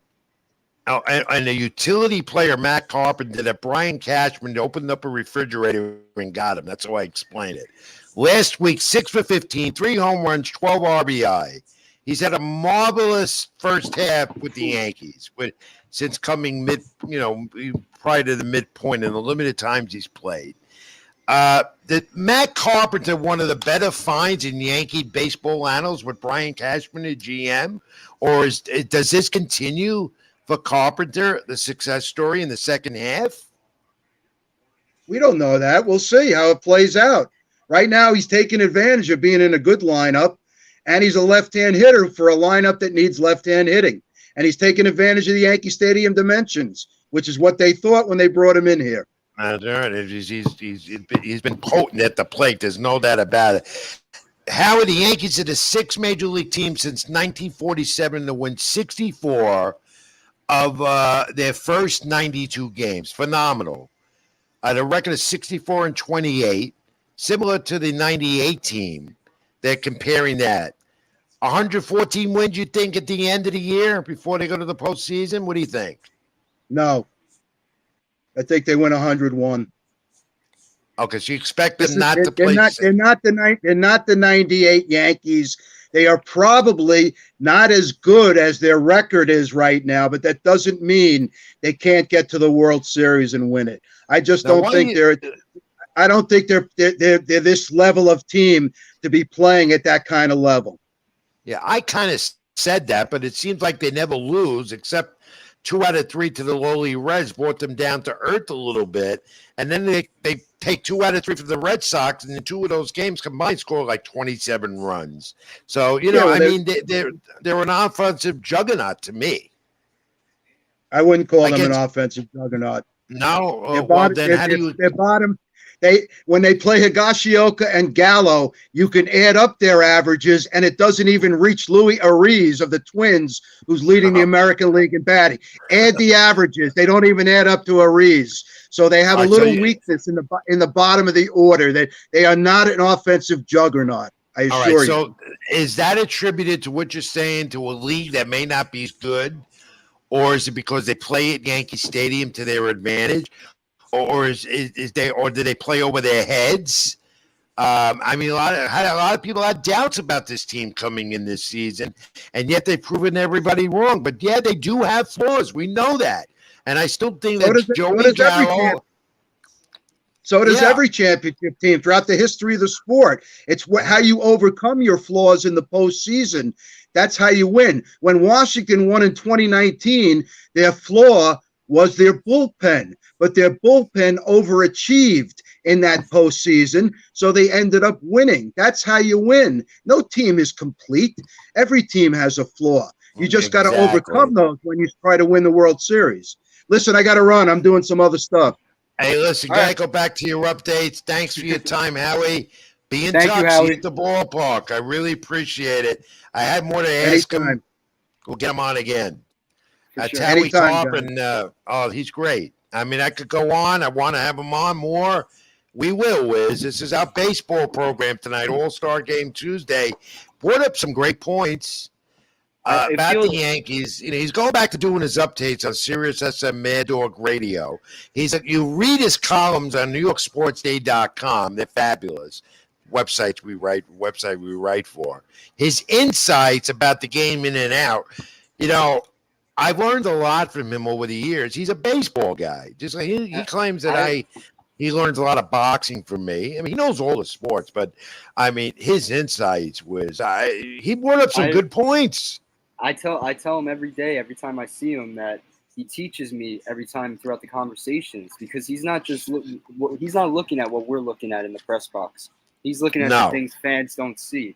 Well, so he doesn't. Here's another thing, and he brings it up all the time. Wiz, he's always talking about this. Twitter's changed everything. And, he brought up some points about, the salary for Soto. And he's right. A lot of that comes from talk. And that saying this, he's going to get traded or with the money he wants. Even with Aaron Judge, he brought that up. It's because a lot of these writers, a lot of the media in the press box, you're seeing this. You're learning. They're on Twitter. They're not watching a game. They're on Twitter. That's all they do. I'd say I won't do that. I'll tweet, but not do that for 3 hours at the ballpark on the damn phone. All right? And a lot of this comes up because of that. So he brought up some good points. We're going to have him on again. I wanted to quiz him about – we'll get him on. There's still a lot of season to go. We're going the second half Thursday night. But interesting what he had to say. And I do believe the Yankees are going to go out and get a starting pitcher because Severino's down.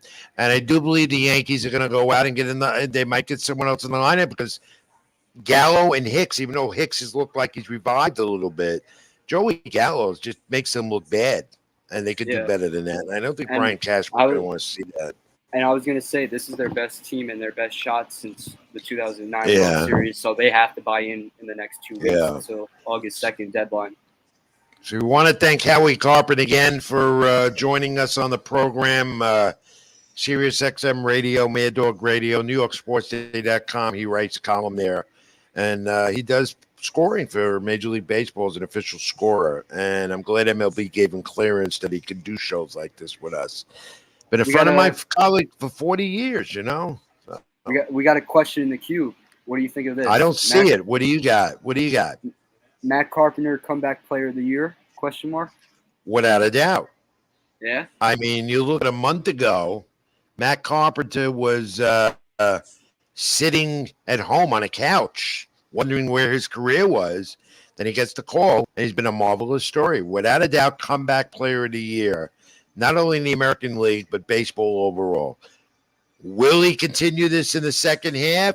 I don't know. But all signs show towards it that he will. That's what it comes Thanks down to. Thanks for the question. It does come down to it. Other than Carpenter, there's many guys out there. Carpenter leads it, front runner for sure. Without a doubt. I'm thinking of guys off the top of my head. Acuna coming off the ACL. Verlander off of Tommy John. Yeah, but Acuna's not Matt Carpenter. Carpenter's the veteran. Carpenter's been but the veteran, also his age, much older than Acuna's a kid compared to him.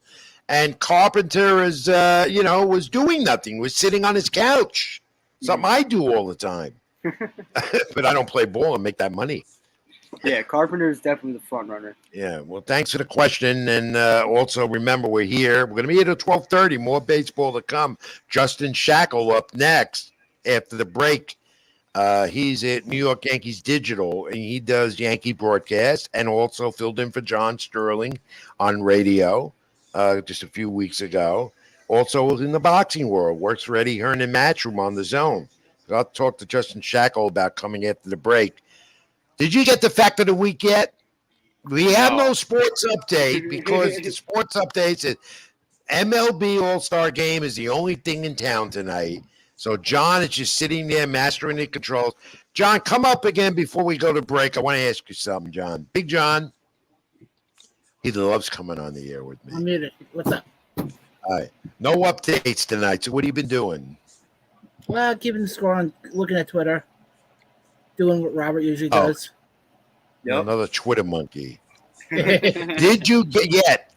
Now an hour ago. Do you still have? Did you get the fact of the week yet? Can you just repeat it one more time? I shouldn't do that because you might cheat and look it up. Primes, I'm not cheating. One team had one rep except 1 year in the All Star Game. Okay. So in all the years of the All Star Game, one team had only one rep except 1 year. I need the year and the team. Think about it. Don't look it up. And if you get it, you're not getting the Aaron Judge bobblehead. Think about it. Around the Ropes, he hosts on the SLG Network, the program. This, though, is Sports with Rich. Rich Mancuso with the Wiz Robert Rizzo, live every Tuesday night, 10 p.m. live Eastern. We still got an hour and a half to go. Up next, Justin Shackle, New York Yankees broadcaster, and also does some boxing. We'll be back after this. Stay with us.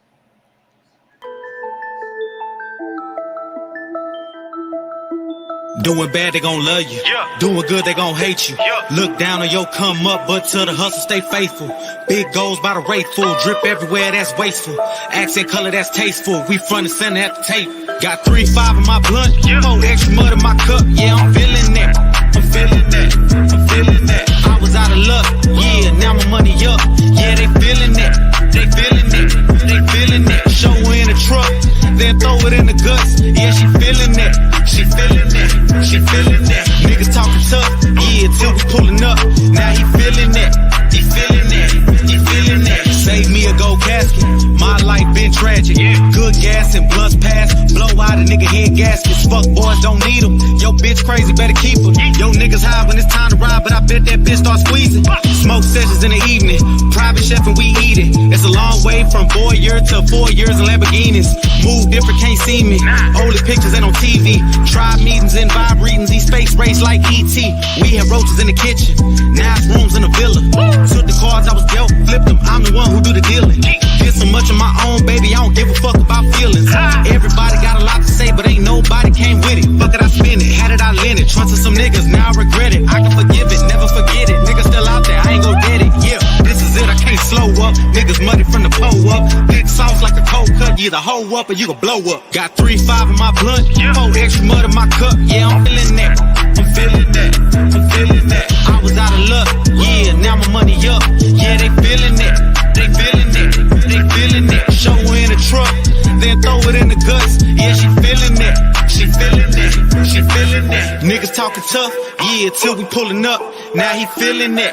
He feeling it. He feeling it. Where the ghost mean power, you a star, Omari Hardwick. Seen a lot of hardships, we was taking long trips. Talking through the glass, gotta medicate with strong hits of ganja. Gotta watch how people move around you. My brother got sittings cause of snitch. Niggas dying over bitches, niggas lie like it's religion. If you been down, you feel me. Gotta keep applying pressure, double up, that boy can stretch it. Good credit or no credit, they need it, go get it. Lil' baby, this is me, what you get is what you see. And you best believe we wore red. Got 3-5 in my blunt, 4 extra mud in my cup. Yeah, I'm feeling that. I'm feeling that. I'm feeling that. I was out of luck, yeah, now my money up. Yeah, they feeling it. They feeling it. They feeling it. Show her in the truck, then throw it in the guts. Yeah, she feeling it. She feeling it. She feeling it. Niggas talking tough, yeah, till we pulling up. Now he feeling it. He feeling it. He feeling it.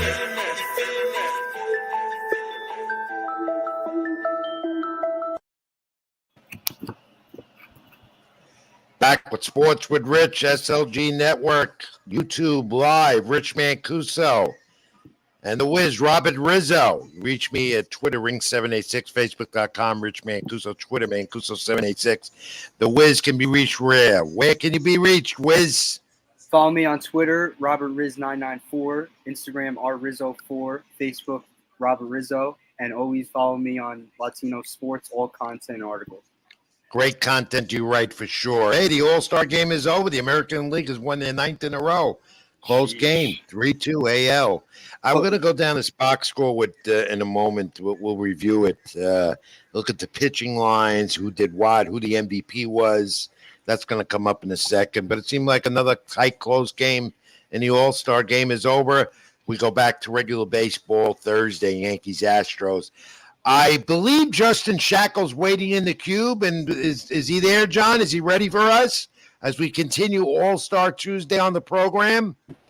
He's not here yet. Baseball's been the subject, and here he comes. No, John, he's not here yet. all right. He'll be in. He said 11:35 Eastern. All right, once he comes in, we'll talk about the box score of the All-Star game. Let's talk about it, Wiz. Take a look at it. I'm going down the line here. 3 runs, 8 hits, an error for the American League. 2 runs, 5 hits, no errors for the National League in this glorified exhibition, as I always call it. at Dodger Yep. Stadium and did a great job hosting the event. Acuna 1 for 3. You know, guys in and out of the game to keep track. I don't think everyone got in the game from what I'm seeing. Who big game? I guess Stanton with the home run looks like that's a deciding factor there for the American League. So he'd probably be the MVP, I guess. Yeah, it's funny you say that. Jeff Passan just announced he's the MVP. There you go. Yep. Good for him. Giancarlo deserves it. You know? I was gonna say it's weird how Monday was the home run derby, and the derby translated to tonight. All runs were scored on home runs. You had Mookie Betts. Just 3 of the 4 runs were scored with home runs. Yeah, Goldschmidt with a home run. Mm-hmm. Yeah, Mookie Betts singled, and the rest were homers. Goldschmidt homered, Stanton homered, Byron Buxton homered. Our friend Jack McNeil with the Mets got hit by a pitch. What else is new? All the Mets get hit. They led baseball big time in getting hit by pitches in the first half. I think close to 60 of them got hit by pitches. Valdez, the winner. Gonsolin, the loser, out of the Dodgers. And now Justin Shackle, I think he's ready for us. Let's get him in the cube. And here he comes. Justin Shackle joins us on the program, Sports with Rich. Hey, Justin, how are you, my friend? Thanks for joining us. Doing well, guys. Thanks for having me. Appreciate you. I got to say, on All-Star Tuesday, this is an honor to have you. Justin and I never really met until a couple of weeks ago when we knew each other. He's a Fordham University guy, but well-versed in baseball. He's with the New York Yankees, does Yankees Digital. Filled in for John Sterling a few weeks ago up in Toronto. Did a very good job doing the play-by-play with Susan Waldman. And we have a lot in common with boxing because he does boxing for the Zone with Eddie Hearn and Matchroom. So we're going to talk some more Keep It in the Ring after we do the baseball with Justin. All right, Justin, how you enjoying the break? Oh, it's short. I'm getting ready for my podcast tomorrow with David Cohn. We do a pitching podcast, so right. It's pretty niche, and I drive the bus there in terms of production and producing and figuring out the show topics. So I'm getting ready for that, and I don't think there's too much of a break for anybody who does this and the day to day. So no. You can't trade it. It's awesome. Yeah, but you got you have the young age energy like my co-host, the Wiz Robert Rizzo. I'm the old man ready to get out of this. I don't have the energy. It's 11:35 p.m. New York time on the East. I want to go to bed. And I'm here talking sports with you, but talking sports with you, baseball, by whatever. It's indeed an honor and great to have you on the program. Hey, Justin, you just saw the All-Star Game conclude. Did you watch any of it, and what were your thoughts?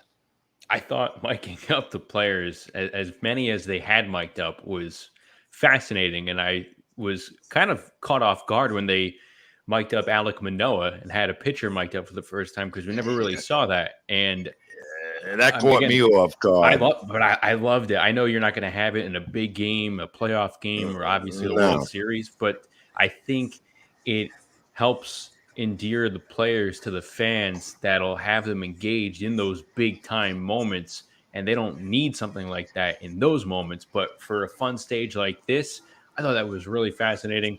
I thought it was really cool hearing Manoah asking John Smoltz for advice on how to pitch certain players. So for me, like, I'm a pitching freak. I love the pitching part of baseball. That was so cool to see and hear.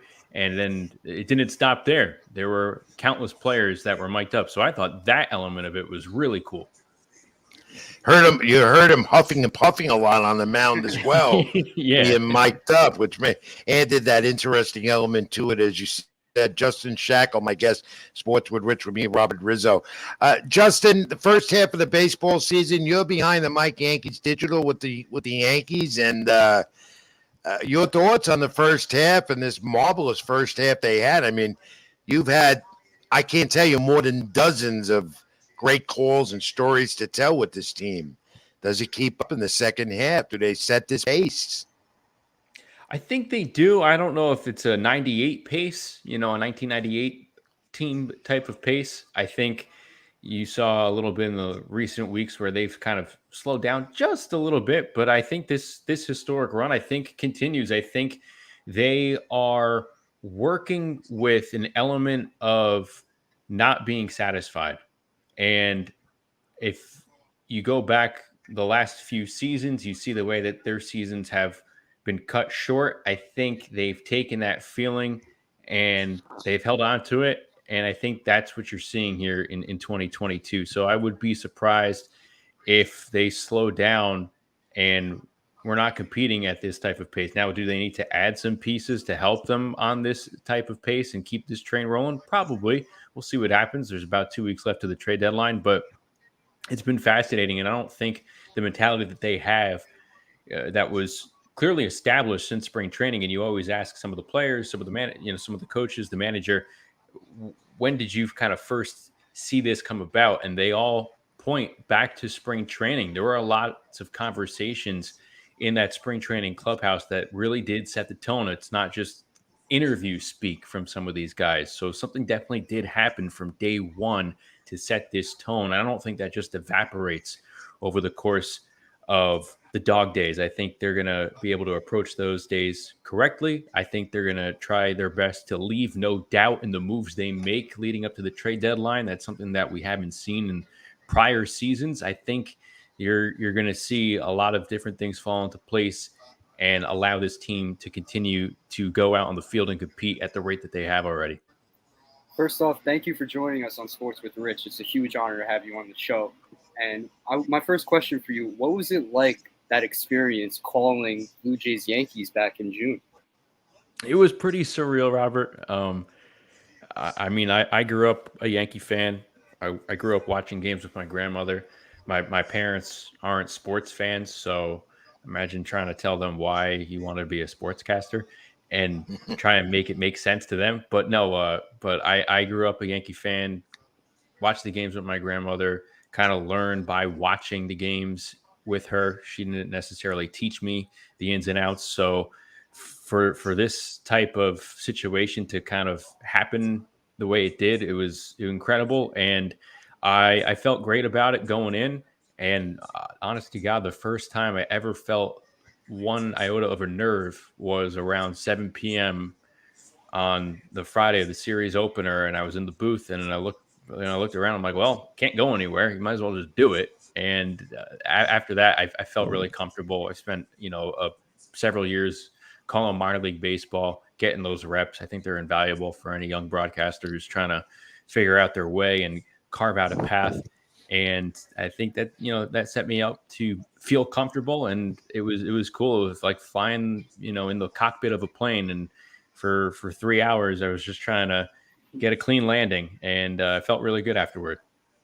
You did a great job. I mean, everyone's used to John Sterling, Susan, and you were the first of the few fill-ins that they called in, to get the gig as John takes some needed, the time off. Let's face it, he can't do the traveling no more at 84 years of age. Heck, I can't do that traveling no more at 65 years of age. Yeah. But you did a great job. You fit in real well. You were on every play. You painted the picture, as they say. It was a different feel to the broadcast when you did it, and a good one. I mean, we're used to hearing John, so here's another new voice coming in for the first time. You fit in great with Susan. You did a great job. Like I said, your job's to paint the picture, and you did it really well. Did you have home run calls ready? What's your home run call like in the event you do this again? I don't really have anything set in stone or pre-prepared or anything like that. Whatever comes out in the moment. And I think the most satisfying part about all of that was that I was myself, because for so long, you grow up and you try to, kind of build the foundation for your career. And it's really tough to find your sound, your own rhythm, your own pace. And it took me a few years to do that. So it was really satisfying to listen back to it and realize, hey, that was all you. The best thing that you can bring into a broadcast booth is yourself, because you can't find that anywhere else. So yeah, it definitely did sounded different from what I think Yankee fans are accustomed to because they've heard John for so long, and that's Right. terrific. Obviously I'm not John, so I wasn't going to go in there and try to replicate his style. I'm my own person, and I think that's the most important advice I probably received going into this industry. Is the only thing that the one thing that you can bring into the booth that no one else can is yourself, your own personality. So that's something that I try to think about all the time. Well, the prep work showed because you got to know the stats, you got to know this one, that one. Hell, I couldn't even do that, and that's why I never did that. But that had to be an immense homework set of you, because there's a lot of you have to put those stats in the broadcast, and it came out. You knew what you were talking about, and you knew the numbers in front of you. A lot of homework involved, a lot of preparation. That stuff, honestly, is therapeutic for me. I really enjoyed the day-to-day grind of kind of waking up, and I'm just going back to my days in minor league baseball. You wake up and you have your routine. You go, maybe go get a workout, a quick breakfast, and then you go back to your computer. You pour over some notes, and you start your scorebook. You turn to a fresh page and you fill it out, and you kind of have the skeleton outline ready to go, and then you pack up, maybe relax for a little bit, and then go to the ballpark and you fill it back in and fill in the rest of the stuff and read a little more and then go talk to people. And I loved all that when I was doing minor league baseball. Obviously, I don't think for me, a life of minor league baseball was something that I wanted. So it was important for me to come back to the New York metropolitan area. And it just so happened that this opportunity arose. I had that experience in my back pocket. No one's ever going to take that away from me. So it was a right place, right time sort of situation. And the really cool part about it was only for 3 days, but to fall back into that rhythm was really enjoyable for me. Yeah, without a doubt. Sorry. There's many games this season where I'm talking to Rich and I can't even hear him next to me. That's how loud that stadium is. How are you able to process working and talking in front of 40,000 people in front of you? It's like I can't compartmentalize the noise, Yeah, I think. Obviously, the equipment helps for sure, but I think you just do it as many times as I have. I keep pointing back to the minor league experience, and yeah, it's vastly different. There's no third deck in a stadium and stuff like that, but. Look, between the lines, the game's the same anywhere you see it. Baseball is baseball, and that's where the focus comes in. And I think that's where the experience comes in. When you talk about drawing back on past experiences, if you start thinking about stuff like that, yeah, I think I'll get swallowed up in it. But you focus on the game between the foul lines. At the same time, you want to describe what's going on around the ballpark for sure. Yeah. But as far as the moments go, I've thankfully, I guess I've had some good experiences, not just in baseball. I've been, fortunate to call a couple of NBA games overseas when they have their global game series.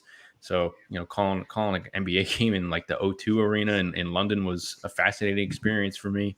Doing a lot of boxing. And those places are really loud as well. Closed environment, obviously not as sprawled out and as large as some of the Major League Baseball ballparks, but it all, I think, snowballs into helping a broadcaster be ready for a certain situation. Now, Justin, you may not know this, but would John Sterling taking some more time off? Are there plans for you to do more games the rest of the season? Do you know anything about that? You can tell us, or you can't. As of right now, I'm doing more games. I don't know if it's public knowledge, but I'll be doing more games in August and perhaps in September. But yeah, we have some road trips coming up in August. Awesome. Good. Looking forward to it. I look forward to that. You and Ricky Ricardo and even Brandon Burton, great job filling in for John. Justin, what is Yankees Digital? Fill us in more about that. The fans that may not know, because that's what you do over there. And I know you're on the field before the game. You're on the big screen. You're talking. Sometimes I wonder if anybody's listening to you, but hey, you and me both. But it's fascinating because you're filling in details, and that's not easy to do. You're on the field and you got the echo. you got the echo that comes through it when you're talking. You're hearing yourself on a delay. What is Yankees Digital all about? Fill us in. So Yankees Digital, I think it was more prominent pre-COVID. We had our own sector really within the Yankees social media department. It was called Yankees on Demand. We would produce a bunch of content, features, player interviews, long form pieces that would exist on the Yankees YouTube channel, Facebook, Twitter, Instagram, and we still do it. But there's more of an emphasis toward the social media, the shorter time frame of pieces and stuff like that. So it's definitely changed in my time there over the course of my 5 or 6 years there.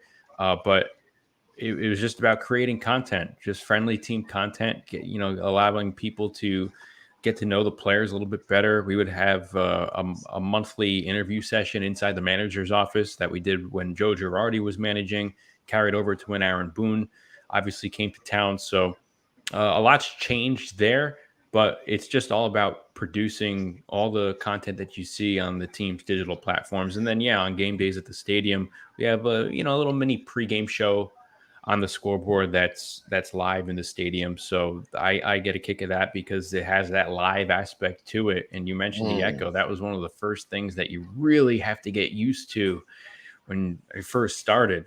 But now I don't even hear it anymore. It's just kind of second nature. And you know what, Robert? That's probably a big reason why I guess I don't notice the crowd, the 40,000 fans, because, hey, you're kind of standing there. I don't know how many people are listening, like you said, Rich, but you're like the ringmasters, sort of. You're standing on the field. No one else is on the field before the game. You're the beginning of it all, right? Exactly. Right. So I've kind of gotten numb to that, those good nerves that kind of just go out and do it at this point. Oh, that's talent, my friend. Yeah. And you mentioned it before. You're a pitching fanatic when it comes to everything pitching. What do you think of Cole so far? 92 record, 3.02 ERA, 147 strikeouts, tied for fourth in MLB. Do you think he can push the pace for AL Cy Young this year? I think so. I think when you look at so many pitchers that are having fantastic first halves, and you have the Manoahs, the McClanahans, and I think the world of Shane McClanahan, but a Nestor Cortez. Was Nestor Cortez going to be a sub-2 ERA pitcher this entire season? The chances were no, it was highly unlikely.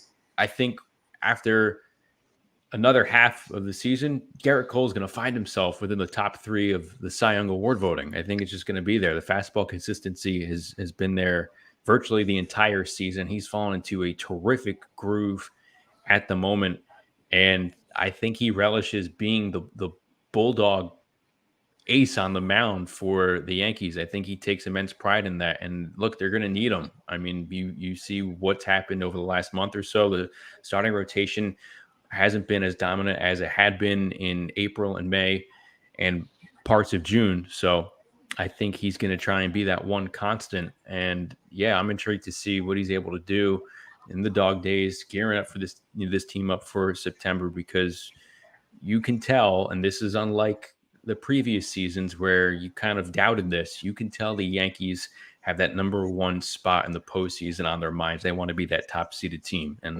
obviously need good starting pitching to have that. I think Garrett Cole relishes being in the position that he's in right now. Do they go out and get Diego Castillo? We saw him pitch in the Bronx the other night. Pitched really well. The Yankees had a hard time with his fastball and his curveball. He gives everyone a hard time. That's a guy the Yankees could really use now. With Severino is going to be out for a while.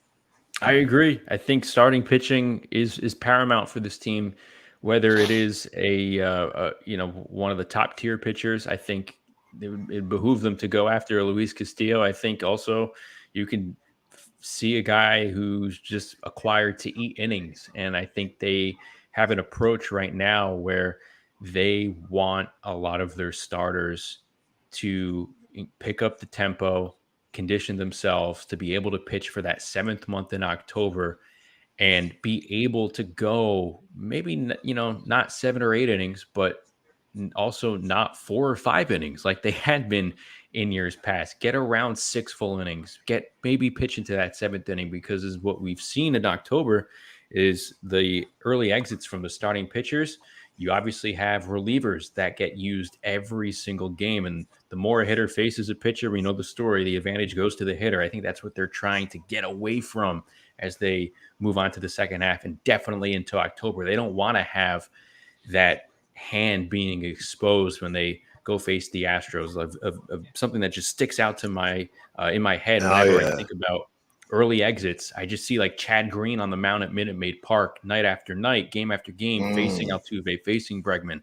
Look, the more you face Chad Green or any type of reliever, the advantage goes to the hitter. I think the Yankees are truly trying to shift away from that strategy and try to maximize their relievers and put them in the best situations that they can in the postseason. It's going to be a very different look, I believe, here in 2022. Yeah, well, you know what? I think that, this team's on a record pace. Howie Carpenter, who I'm sure was on before you, talked about he doesn't think they'll keep this pace of 104, projected maybe 114 wins. I disagree. I think they will.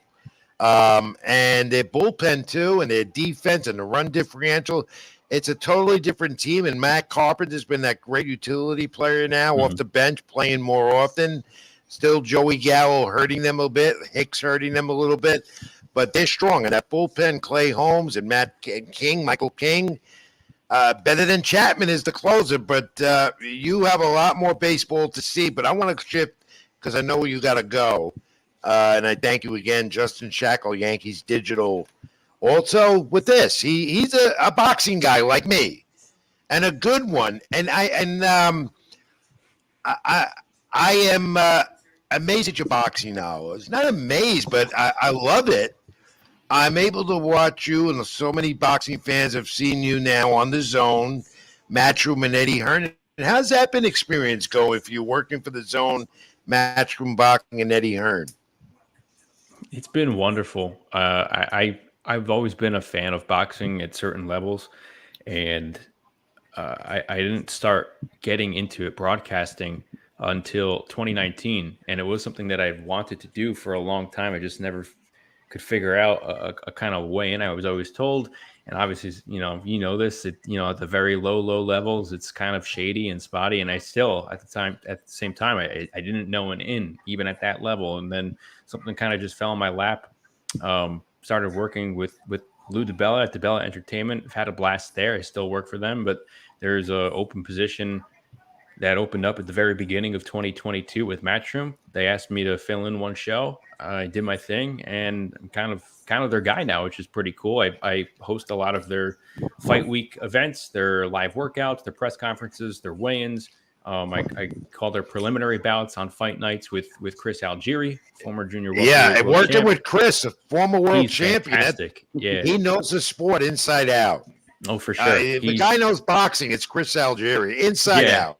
He's very impressive. Doesn't come to the set with a single note, and he's still able to put out the type of work that he does. He's an incredible talent, and I've been able to become friends with him, and he's just an impressive individual. But just being around a promotion like that has been a blast. Obviously, do a lot of the U.S. shows. I have Canelo Triple G show coming up in about 2 months. We're going to talk about that. It's going to be my last question to you. And like I said, you know how the boxing world works. If you're not exclusive, you can kind of move around as much as you want. Yes.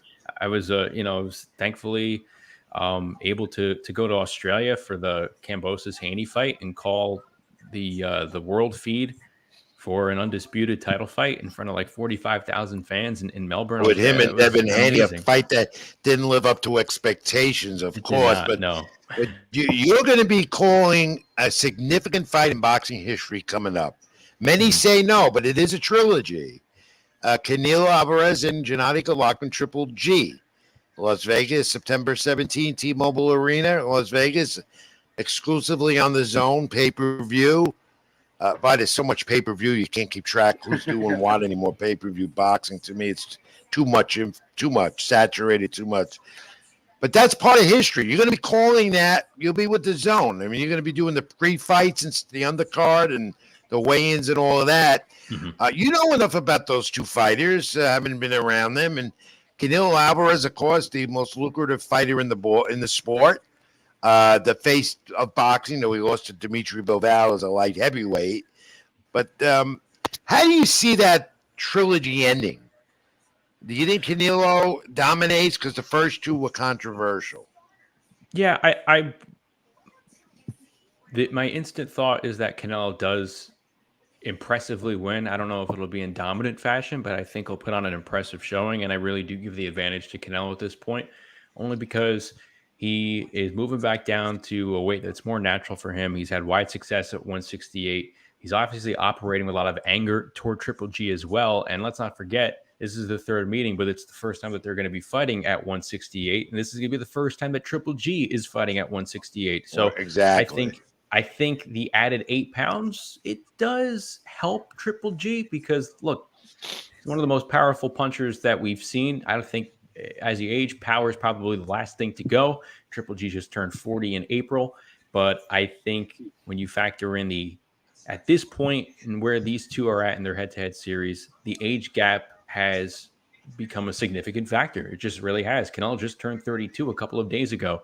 Like I said, Gennady Golovkin, he did look strong in Japan back in April, but bottom line is he's 40 and he's now advancing to a weight class that he's unfamiliar with. Canelo wants to try and prove himself after coming off just his second defeat. And I just really believe after you saw the way the championship rounds went in that second fight back in September of 2018, Canelo's just probably going to be more comfortable and has a better idea of what to do in order to edge out Triple G. And I think he's going to be able to pull away. I don't know if he obviously said he wants to try and get the stoppage. I don't know if that'll happen, but I think it's going to be a lopsided match in favor of Canelo. Wow. Yeah, I kind of agree with you, Justin. I think it's going to go more Canelo than Triple G. I don't think it's too. Yeah, and I don't think it's going to be as thrilling as the first two fights, and I think there'll be a decisive ending to this trilogy, and both of them could move on. Hey, Justin, one other thing. How do you like working with Canelo Alvarez?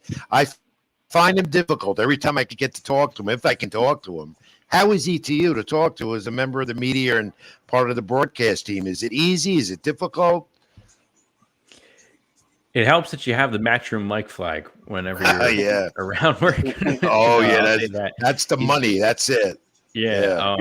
But it's fascinating to see how he operates and he has his own team, his own, his own everything pretty much. He has his own social media team, and it's impressive to just watch how they kind of come in and they operate. And he's obviously a big deal for a reason. So it's cool to kind of work together in some sense, but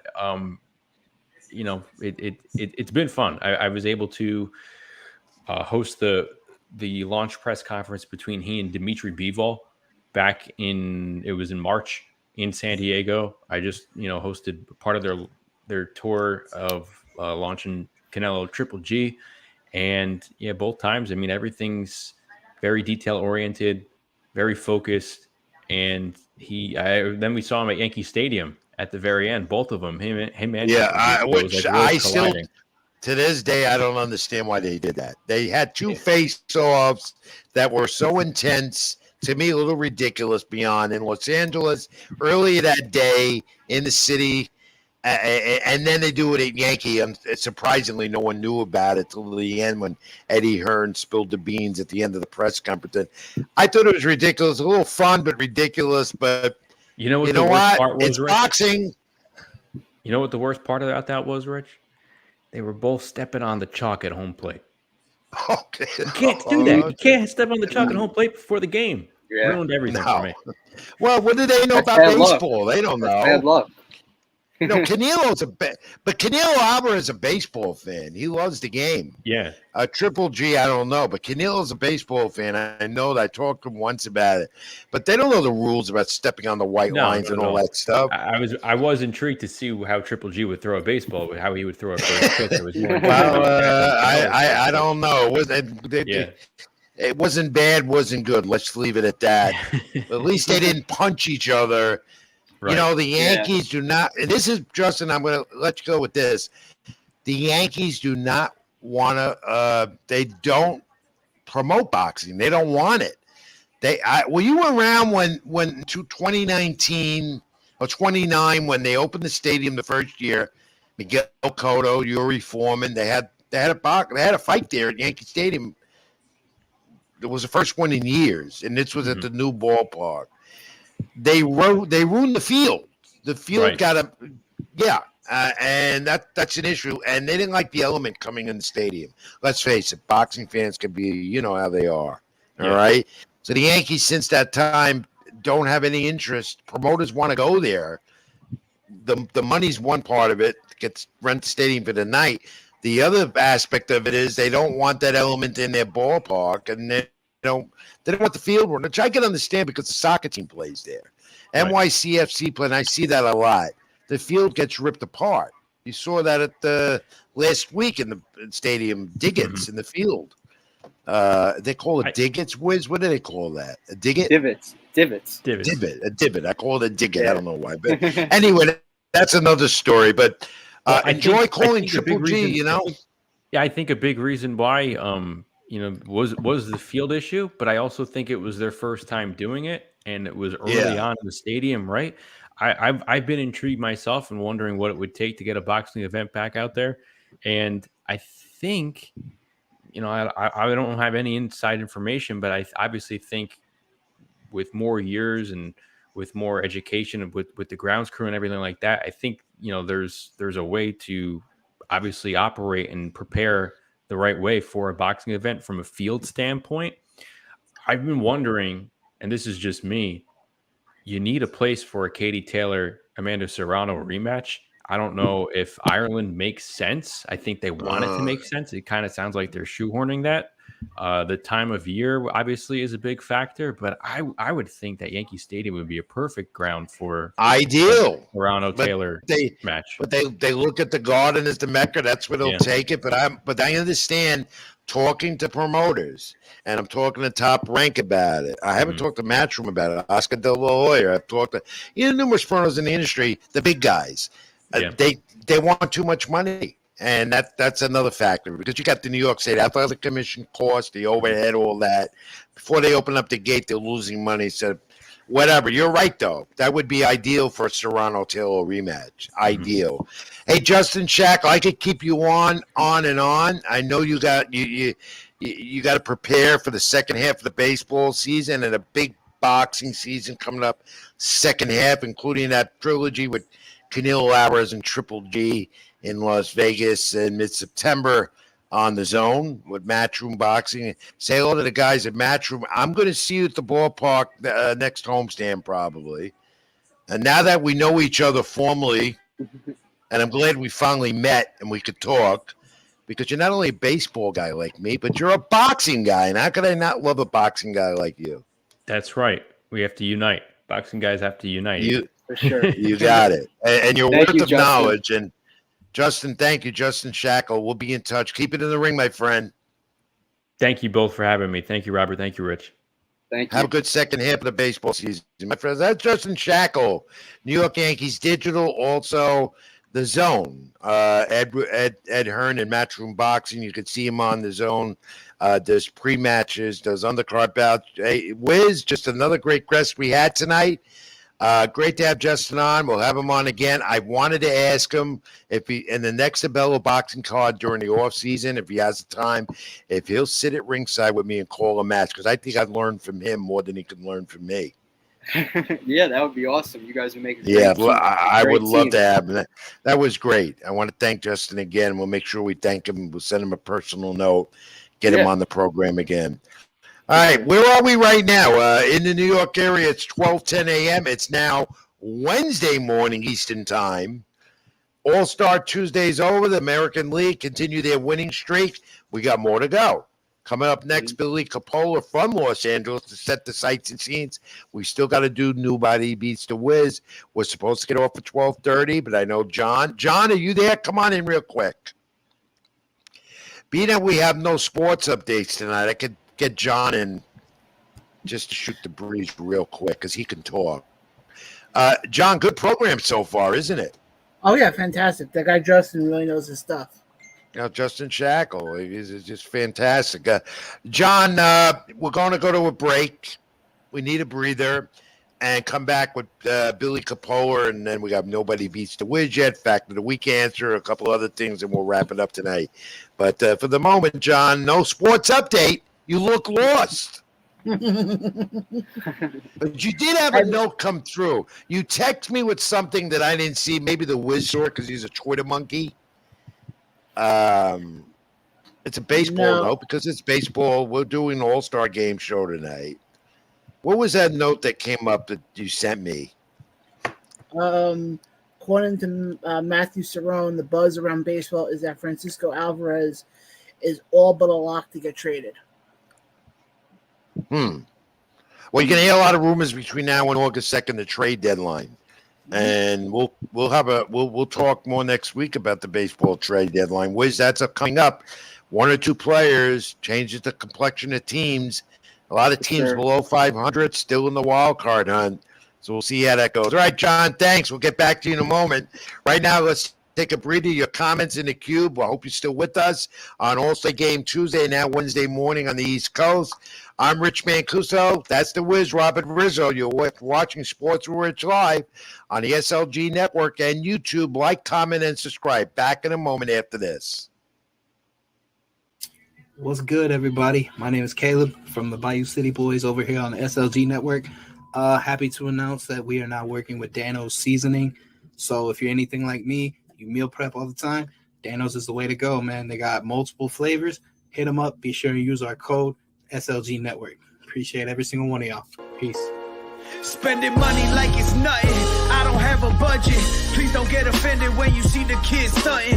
Got my queens with me, but it ain't no Scarborough bluffing. See, I'm riding solo while dependent bitches cuffing. I got all I need, me, myself, and I just love it. I've been gone.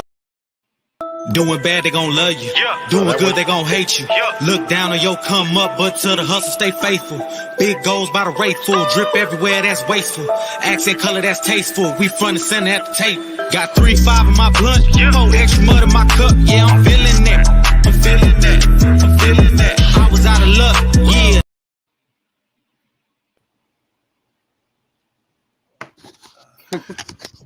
Yeah. I didn't even have time to get another bottle of water. I thought John was going to run top of the hour. Here we go. Sports show opening again. Sports with Rich. Instead, another break, another sponsor, which we're proud to have on the program. But I wanted to get some more water and fill up, and I didn't get a chance. Yeah, you get your bathroom breaks, and I need my water breaks. Sports with Rich continues regardless here in SLG Network, live with the Wiz, Robert Rizzo. Still to come, Nobody Beats the Wiz. Up next, as we continue All-Star Tuesday, a loaded stack show with guests. Howie Carpenter before, Justin Shackle, and Raymond Cordero, a fighter, a Bella Boxing card next Friday night, East Rutherford, New Jersey, a Bella Boxing Promotions. On the card, 4-rounder. And we look forward to seeing him in the ring next Friday night. Is Billy Capola from Los Angeles in the All-Star Game in the cube with us, John? Is he ready to go? Here it is. There we go. Looks like, you know what I love about this, Wiz? Every time we get a guest and they're waiting, it looks like they're zooming in from the universe. They're landed.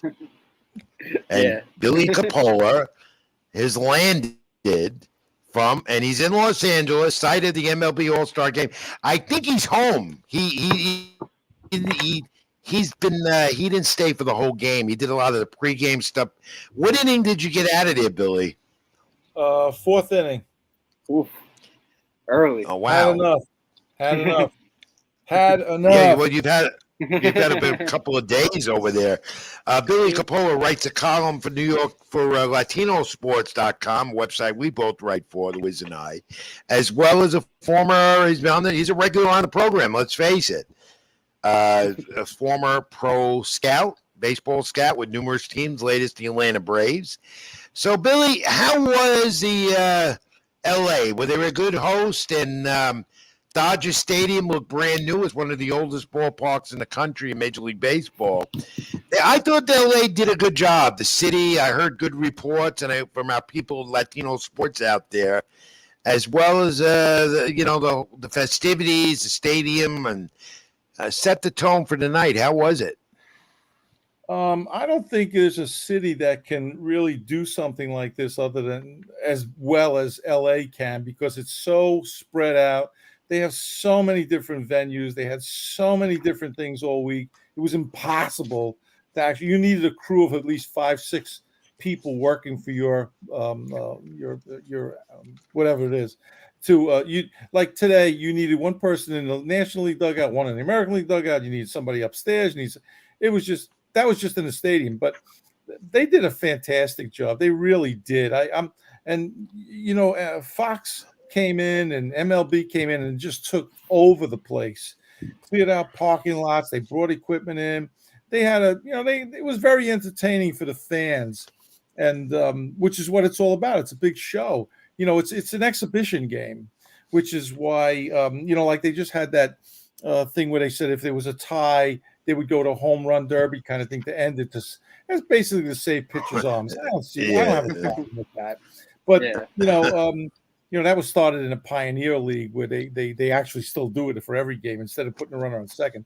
But that's beside the point. But the whole thing was extremely spread out. You needed a lot of people. I just stayed basically in the stadium, which, by the way, I've been to World Series before, and I've never seen that many reporters, cameras, equipment, things on the field. Today was an absolute. It would have been a nightmare if I wasn't able to really walk on the field or by the batting cage and hook up with Brian Snideker and his coaching crew, who I've known for a long time. Got to talk for them, and they were so nice, and so it was like a homecoming. I got to sit and talk with Ronnie Washington, who's a good friend of mine, and that was really good today. But besides all of that and the hoop-de-loo, it was hot. It's hot. It's hot all over the place. Yeah. And then because there were hundreds of reporters. They were famous reporters that you see like doing stuff on MLB and everything else. Big time guys. They were sitting where they put us was upper deck in left field. They had desks and electric and all that baloney there, I've been through that. Well, I've been through many of those because not outside. It was hot. They can't accommodate guys out there too, which made me All-Star games, playoff games, World Series, whatever. They can't accommodate all the media, even in the modern new ballparks. That's the way it is. I have sat anywhere from way up in the left field stands up at Yankee Stadium in an auxiliary area to the outfield at Nats Park for the All-Star. Over the years, it's just gotten to the point that if I'm not in the press box, I don't want to do it. It's just not working. You can't see anything. Remember when we did the 2015 World Series, the Mets have the absolute best setup that they had for. Oh, you tell me about it in the Audi Club.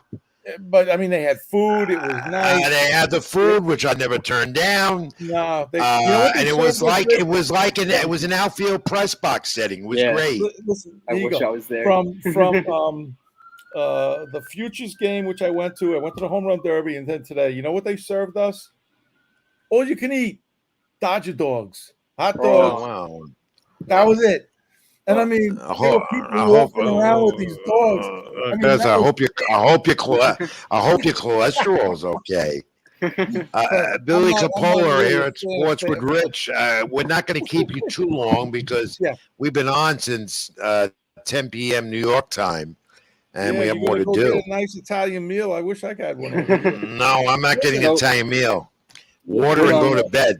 The one thing that I got out of this whole thing was how big Latino players are. They own this game. 75%, Billy. 75%. We've mentioned that on the program. The diversity from all over. Venezuela, Dominican Republic, Puerto Rico. Without them, among others. 75%. That's the game right now. It was nice to see that, Snideker started Kershaw, in his stadium. That was great. He did a great job. He brought in, was it Martinez from the Nationals, who was not able to do he was a world champ manager. He couldn't do it because of COVID, and Roberts from the Dodgers never invited him the last year. So I think that was nice. He had the Contreras brothers batting back to back in the starting lineup. I mean, he really did a good job of doing all. They got Freddie Freeman in there. They go. Here's the funny thing. Yeah. Every time a Houston player was announced, whether it was I'm telling you, the boos were like, "Woo, boy!" And I mean, even poor Kyle Tucker, he wasn't even on that cheating team. He got booed. But the number one guy that gets booed in that stadium every single time, I've seen him play with San Diego. San Diego's been in there I've seen him about 6 times. Is Manny Machado? They hate him. They hate this poor guy, and he was not too friendly to some of the reporters. I just happened to be in front of me, but he it is what it is, the whole thing over here in LA, they're getting ready for the Olympics. They're going to do a great job. They're primed for it. They have everything. Like I said, they have so many venues and things. It's LA. It's Hollywood. You got so many these celebrities. Well, it was Hollywood too. Is a perfect ending for Albert Pujols. He did get in the game tonight. He had to do a home run derby last night, 0 for 1, right? And so did Miguel Cabrera, the honorary All Star in his final year with the Tigers, 0 for 1. You know what? I thought that was great. That Bob Manfred allowed that to happen, MLB commissioner. Yeah. Listen, here's a side story. I'm sitting in a lobby by the suites, and Manfred walks by, and some guy comes in the opposite direction dressed in Phillies outfit with his little kid, and the guy looks at Manfred and goes, boo. Wow. Typical Philly fan, but I mean, I'm like, oh boy, that was pretty interesting. You or I could be commissioner of baseball. We get booed. Every commissioner in every sport gets booed. But the game itself, one run again. I mean, that's a competitive game. Anxious to see how many people watched it tonight, and when the ratings come out in a few days. The American League went a 9-game winning streak now. I was waiting for this to go to extra innings where they would decide it in a home run derby. I know. I mean, that's ridiculous, but that's what they were going to do. Like I said, Rich, it's an exhibition game. You want to save arms. You got guys that got to go back and got 80-something games to play to try and win a pennant. I have no problem with that. Like I said, it's a make-believe game. Like for pick up Machado again, twice he hit the ground ball and he ran to first base like my grandmother used to run, carrying the refrigerator on her back. I mean, he could care less. Glorified exhibition. That's all it is. I could do without, and I could do it. I could do without the home run derby the night before. Yeah. It's like the NFL when they don't try and tackle each other. Give Billy some questions about the season and with the derby, derby and All Star Game ending, Dodgers are 10 games up in the NL West, and Padres are looming on the wild card spot right there. What are your thoughts opening the second half with the Dodgers and Padres and the almighty NL West? It's all about injuries. I mean, I watched Gonsolin throw today in the last game before that. He's I don't know. He's 11-0, but that's going to crack. Kershaw still looks good. Their pitching is just amazing. They really I don't know where they keep finding these guys, but so they're legit. And right now, I can't see them losing this division. And the Padres will be in the playoffs. The big question is once they both get past that, whoever gets past that first round is going to have to play the Mets or the Braves, and those two teams are tough. The Dodgers are deep, very deep, but they've got a lot of injuries. I mean, Chris Taylor is out with a broken something or other in his foot, and that guy is so valuable to them. And what about Mookie Betts? What about Mookie Betts? You see Betts all the time. You saw him again tonight in the All Star Game. What about him? John, put up a photo. There he is. No, who was that? Was that Mookie Betts? John, was that Mookie? Here he is. What about him? How popular is he as a Dodger? And how was the ovation for him tonight at Dodger Stadium? Oh, what you would expect. You know, he gets the same ovation he gets during a regular game. It's all Dodger fans there at the stadium. But yeah, he's for real. I mean, he is such a clutch hitter. Yeah, the son of a gun. You know, he might strike out twice. The next time he hits a home run, it puts them ahead. The number one guy that they love over there is Freddie Freeman. Freddie, he comes through for them just like he did with the Braves. What I don't understand is why they bat him second. He's got a better average when men are on base than he does when nobody's on base. Put him up third or fourth. Get some guys on base. He'll get a hit. But that's quite. I asked Dave Roberts about that, and he says, "Well, you know, he faces the guy. He gets up at bat more times." And it's like, you know, that's an interesting thing talking to these managers. Like I talked to Mike Scioscia the other day, and I asked him about the what's the deal with the last 10 games I saw. The quality of play was like, you got to be kidding. My 12-year-old, and I told him my 12-year-old granddaughter in youth softball. They know how to run the bases. They know what base to throw to. You guys can't do that. He says, well, you know, they're making major league. General managers will tell you that they're making strides with that. It's going to be changed. That's baloney. The game has changed with that. But but whatever, you know. But Freddie Freeman is definitely the big. And I have to, Billy. We're going to have you on again. Yeah, more than once as the baseball season moves into the second half. Billy Capola, New York Sports Day, LatinoSports.com columnist out there in Los Angeles, and also a former pro baseball scout, and a good one at that with numerous teams lately. The last Atlanta Braves. I've asked everyone on the program tonight about the Yankees and their projection. 114 wins. What do you think? Oh, I would take that bet.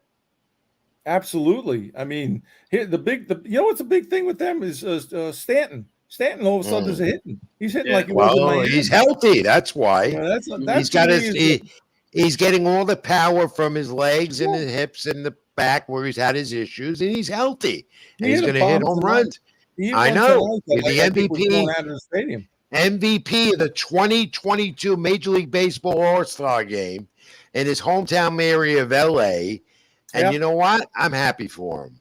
Me too. Me too. He's overcome a lot. He's gotten a lot of boos in New York, but he's been helping the Yankees out a lot. But that home run hitting team, I'm very happy for him. And he hits monster shots. Hey, look, boos in New York. You go to a pizza place on Arthur Avenue and they don't give you a good slice, you're getting booed. Yep. Oh, you're telling me? I know. You're telling me? I know that. Over here, they'll give you a hug. Oh, I'm sorry I made that pizza that way. You know? It's a little different.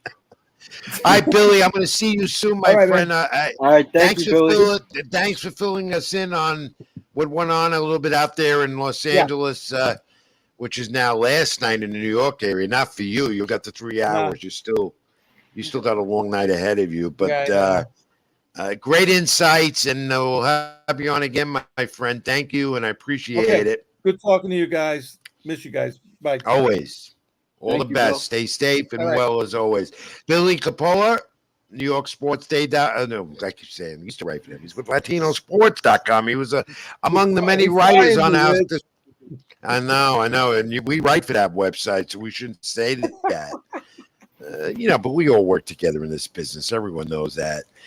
Immense knowledge he has, and we're going to get Billy out of here, and we're going to go to Nobody Beats the Wiz, and keep watching and supporting us, Bill. Thank you. Okay, man. Okay. All right, John, it's ready. Thank you, Bill. All right. Did John? I don't know where. Did John go on a bathroom break? Because Billy's still here. I don't know. John? There he goes. I think we're gonna go to break before Nobody Beats the Wiz. Is that what we're gonna do? Okay. We got to do Nobody Beats the Wiz, and after Nobody Beats the Wiz, we'll wrap up the program. How's that? Yeah, sounds Fact good. of the week, a few facts, and we'll go because it's 12:30 a.m. now, Wednesday, New York time. For many of you watching, thank you for staying with us. It's been a long 2.5 hours so far. But the heck ahead, we planned that for Baseball All Star Tuesday. I'm Rich Mancuso. That's the Wiz, Robert Rizzo. Nobody beats the Wiz. Up next on Sports with Rich. Stay with us. Back in a moment.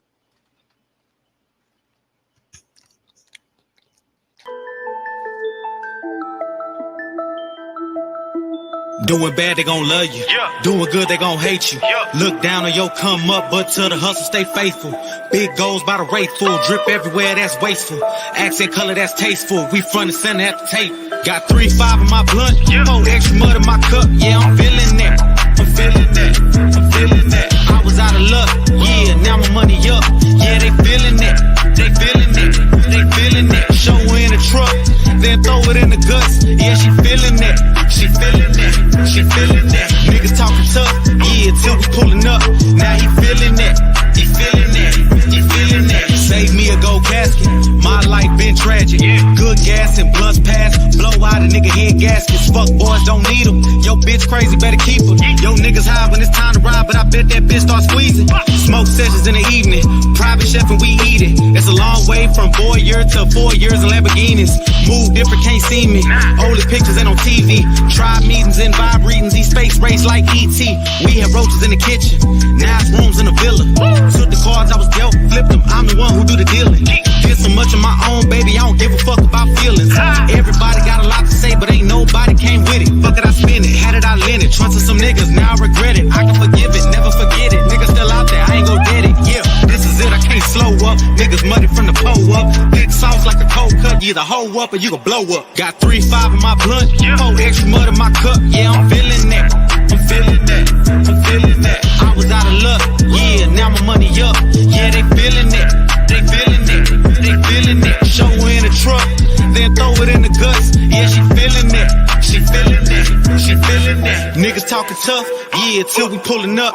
Now he feeling it. He feeling it. He feeling it. What a ghost mean power. You a star, Omari Hardwick. Seen a lot of hardships. We was taking long trips. Talking through the glass. Gotta medicate with strong hits of ganja. Gotta watch how people move around you. My brother got sittings cause of snitch. Niggas dying over bitches. Niggas lie like it's religion. If you been down, you feel me. Gotta keep applying pressure. Double up, that boy can stretch it. Good credit or no credit, they need it, go get it. Lil' baby, this is me. What you get is what you see. And you best believe we war red. Got 3-5 in my blunt. 4 extra mud in my cup. Yeah, I'm feeling that. I'm feeling that. I'm feeling that. I was out of luck. Yeah, now my money up. Yeah, they feeling it. They feeling it. They feeling it. Show her in the truck. Then throw it in the guts. Yeah, she feeling it. She feeling it. She feeling it. Niggas talking tough. Yeah, till we pulling up. Now he feeling it. He feeling it. He feeling it.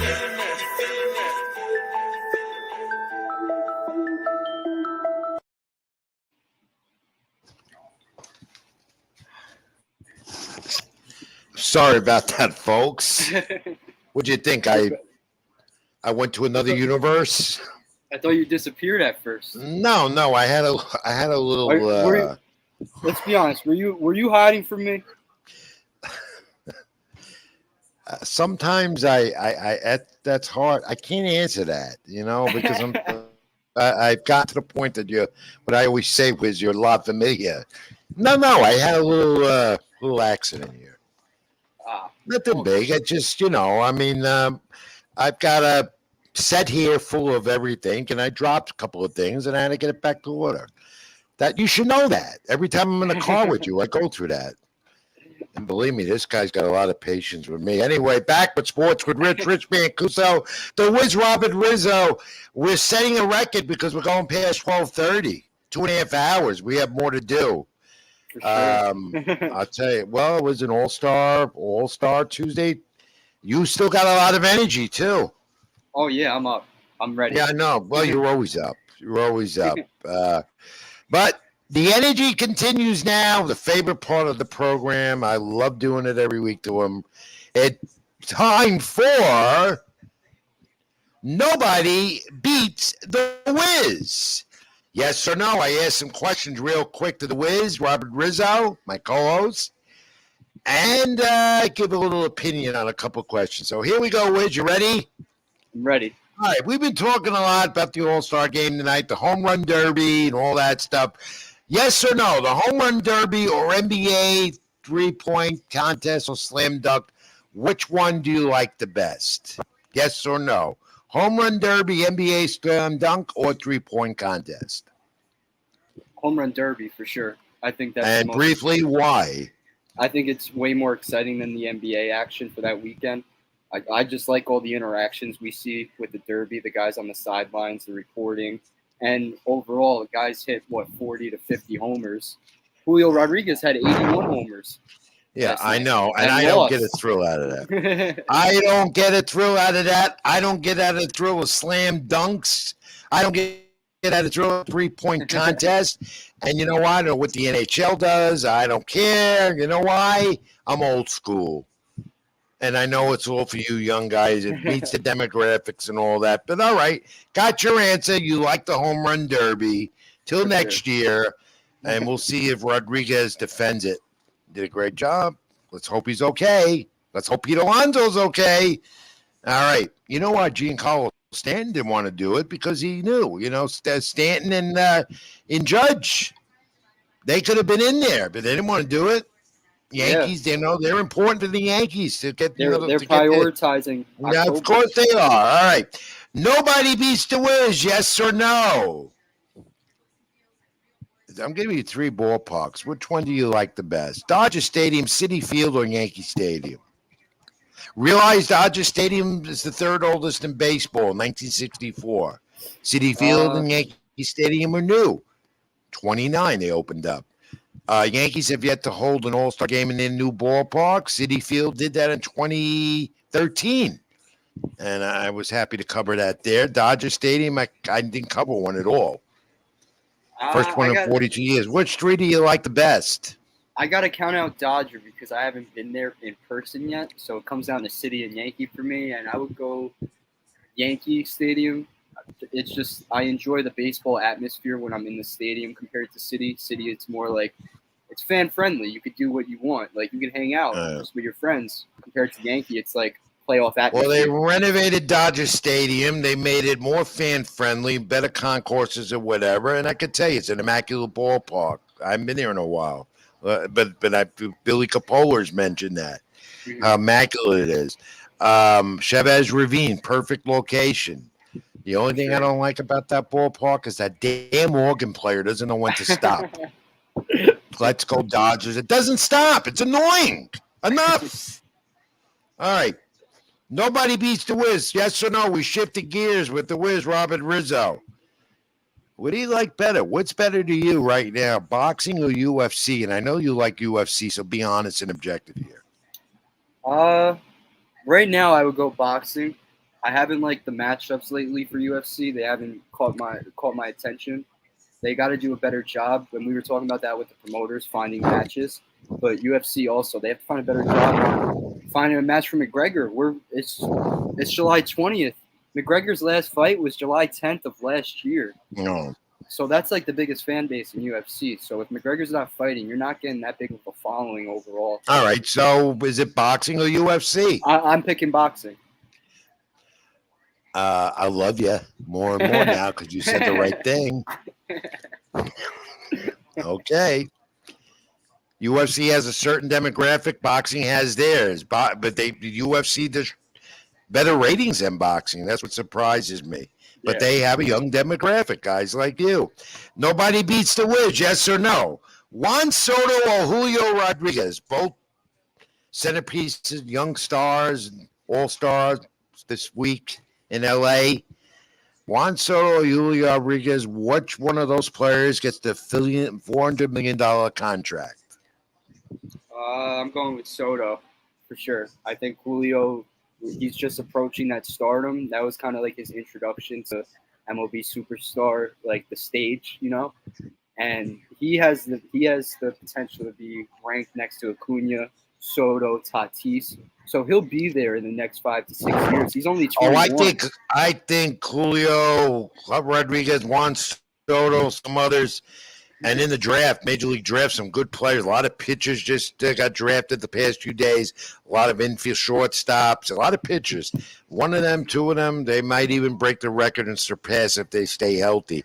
I do not doubt within 5 years you're going to see $1 billion contract in Major League Baseball. They're headed there with the streaming networks and everything else.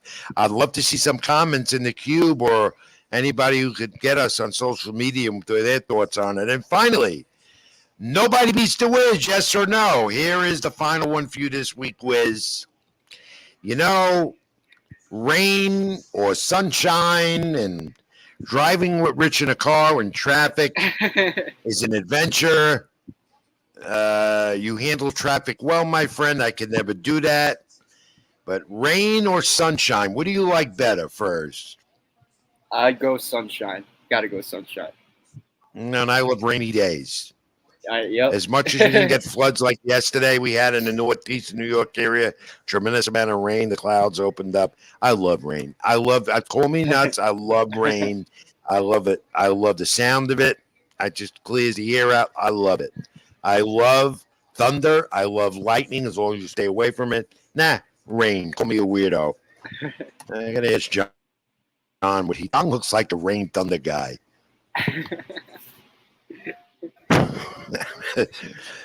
Gotta bring him in after this one.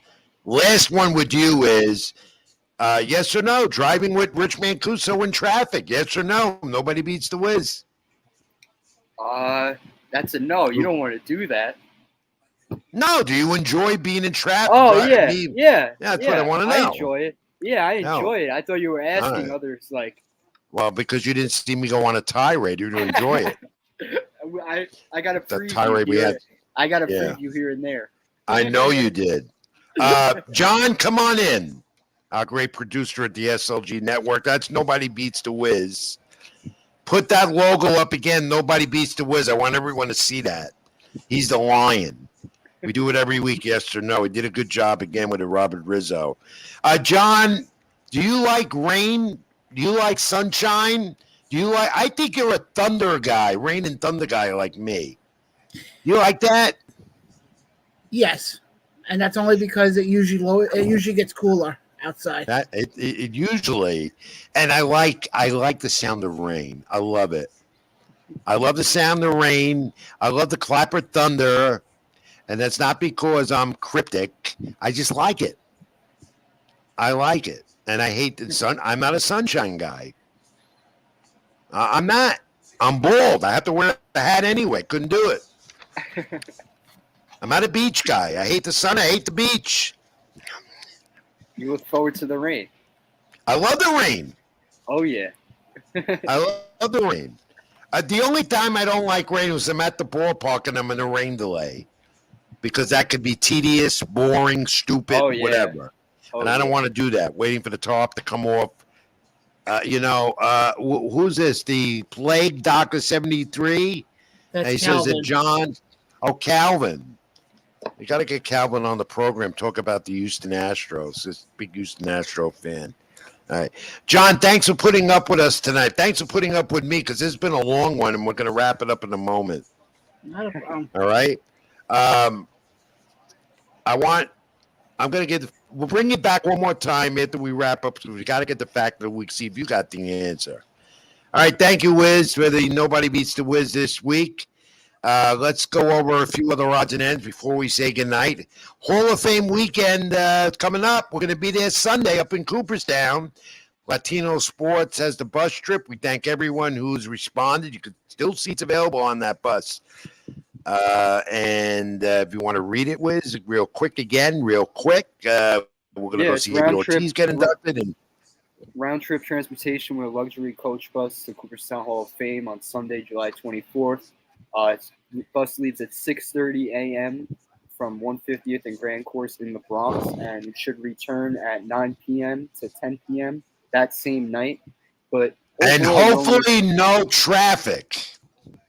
Oh, no traffic, because I can't jump out of the bus. That would be the thing. Yeah, see and I was David Ortiz. going to say for $95, you can't beat it. No. And we're going to get to see the museum and the induction ceremony, which is grabbing been up there in a long time. I'm looking forward to it. And Yeah, Gil Hodges, the late looking Gil forward to it. Hodges, who I grew up with in the 1969 Mets championship team. So look to that in Hall of Fame induction weekend up in Cooperstown this weekend.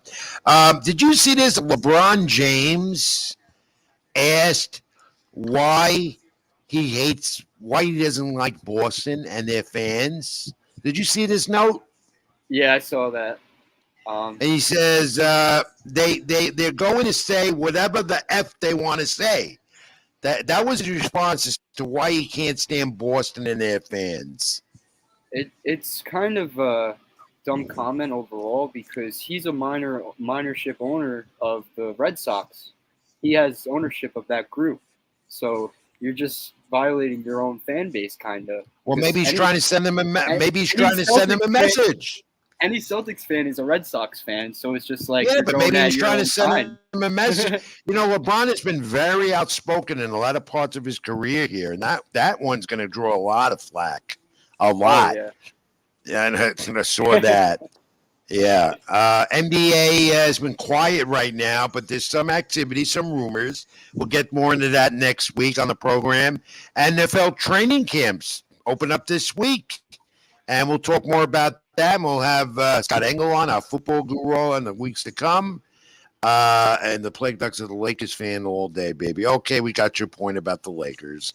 What about the Phoenix Suns, Calvin? And then we'll talk to Sam Garnes, former special teams Giants and Jets and other positions in the New York area. We will talk to him as well as training camps in the NFL open up. A lot of movement in the NFL, and that's still not done. That NFL, just like baseball, becomes an all year round sport with all the movement. All the transactions and everything goes on, yeah. Finally, a sad note, and I want to put this image up about Juan Alessia. John, do you have that up there? The image of, there we go.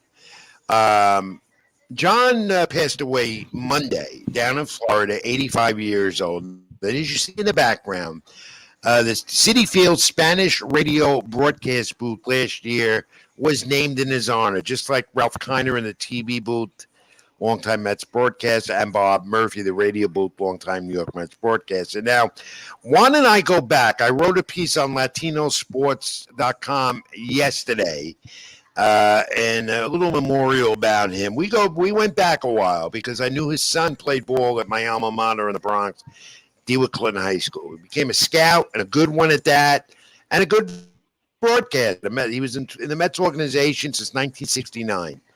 Great career with the Mets as a scout and in working in community relations, and later on as a broadcaster for the last, I think, 35 years or more on the Spanish radio side. Pretty good at it. Informative, great voice, and very knowledgeable, as I said, and a gentleman. Sorry you never got to meet him. A gentleman. And Juan wanted to do something for you. He did it. And most of all, when the kids needed something, he was there. Whether it be getting them equipment to play baseball or a ticket to a Yankee or Met baseball game, Juan Alessia was always there for them. So he will be missed. And we our condolences here and from us at Latino Sports and all around baseball on the passing of Juan Alessia, 85 years old. Rest in peace, my friend. It was great knowing you, and I know you'll always be with us in memory, thinking of you when we're at Citi Field watching the Mets, a team that he got to love and an organization that got to love him. On that note, we're going to wrap it up, Wiz. It's been a bit 2.5 hours or more tonight into the Wednesday morning. And before we do that, and get your, the personal information, all that out of the way. Anything else you got to say before we get this fact of the week answer? Just looking forward to the week ahead. Padres Mets on Friday, and then Cooperstown on Sunday. So we got a lot. And we got boxing show next week coming up with Abella Boxing Promotions, and thanks Raymond Guardella, their junior featherweight fighting on the card. MetLife Stadium, Abella Boxing Promotions next Friday night. Vince McMahon nonsense we'll get to next week, Calvin. We do more keeping in the ring, but that's another story altogether. Wiz, next week maybe NYCFC, and we'll get to one of their players, and hopefully we hope not to see that Valentin Castellanos is gone, I because know. there's a lot of talk of him leaving and going international like a lot of those guys do. And Wally Matthews, and I'll line him up, an esteemed colleague for years, great sports journalist in New York, friend of mine for years, talk baseball, boxing. He's not on the beat no more, but still got the knowledge and wants to talk to us about that. So we're going to have him on next week. In the weeks to come, a lot of fabulous and interesting guests on the program. So spread the word. I'm Rich Mancuso at Ring 786. Facebook.com, Ring 786, Twitter, Facebook.com, Facebook, and Twitter, Mancuso 786. Where did they reach you, Wiz? Follow me on Twitter, RobertRiz994, Instagram, rrizzo4, Facebook, Robert Rizzo, and catch all my content and articles on Latino sports. Look out for that this week. There'll be a lot of content on there with everything going on. All right. Wrap up. Fact of the week answer. Did anybody get it? Come on in again, John. It's like calling the planet universe to get him here. John, thanks for staying with us. Thanks for staying with us and giving us great time. You do a great job at the controls. However, a little late on some of those images tonight, but I know you'll get it next week. You know that. And I want this guy up when I'm talking, that guy up and talking. I don't want to pick on you. You're good, but, I want that. And you'll resume the sports updates next week, because the All Star Game was the only thing going on Tuesday night. Won again by the American League. Their 8th consecutive, their 9th straight win in the Midsummer Classic. All right. Fact of the week. Did either one of you get it? Did anyone get it? I have no idea. Team had one rep, except 1 year. Every team has had a rep in the game except 1 year. One team didn't have that. What was the year? What was the team? I don't know where to start. They're shaking their heads as always with that dumb look and saying, "Where does he get these facts?" I don't know, man. Any answer I say, it's going to be embarrassing. Well, it's all tied in. Well, I would give it a shot. What is it? You got a comment. So one guy said, was it 1977? Sensei Broner said that in the comments. No. Was it? No. I'm gonna guess. I'll guess the year. Was it 94? No, not even close. All right. No hints, no nothing. I don't do that with fact of the week. You ready? The year was 1935. Jeez. The team was then. Yeah, I wasn't born either. The team then was the Brooklyn Dodgers. All right. Oh. That was that was the answer. In Brooklyn, the Dodgers with the most All-Star selections. This is trivia and fact at the same time. Steve Garvey, 8 in Los Angeles as a position player. Steve Garvey was one hell of a player for the Los Angeles Dodgers back then, Hall of Famer. And that's your answer, the 1935 Dodgers. Maybe you'll get the fact of the week next week, guys. You didn't get it this week. I'll tear it up again. Aaron Judge bobblehead stays here. We'll give it away next week. All right, John, thank you. Going to say goodbye and wrap it up and see you next week, okay? Mm-hmm. Around the Ropes. What is your program on? Around the Ropes, we are live every Tuesday and Saturday, so at 8 p.m. right on the SLG network. It's Around the Ropes on the SLG network. Thank you, John. Thank everybody behind the scenes at SLG once again for staying with us for this long program, All-Star Tuesday. And that's it, Riz. We're going to wrap it up till next week. Thanks again, Raymond Guadalupe. What's the scientist? Raymond Quadrado. I better know that because I'm broadcasting his fight next Friday night at American Dream in East Rutherford. A great mall. I've never been there. That's a great place. You can get lost, but very convenient. Everything's so good. Thanks for putting up with. Oh, it was great. It made my day after the traffic. It made my day after the traffic jam. Not getting to that stupid Red Bull Arena in Harrison, New Jersey. You know. And thank Howie Carpenter again with his insights. Mad Dog Radio on Sirius XMX.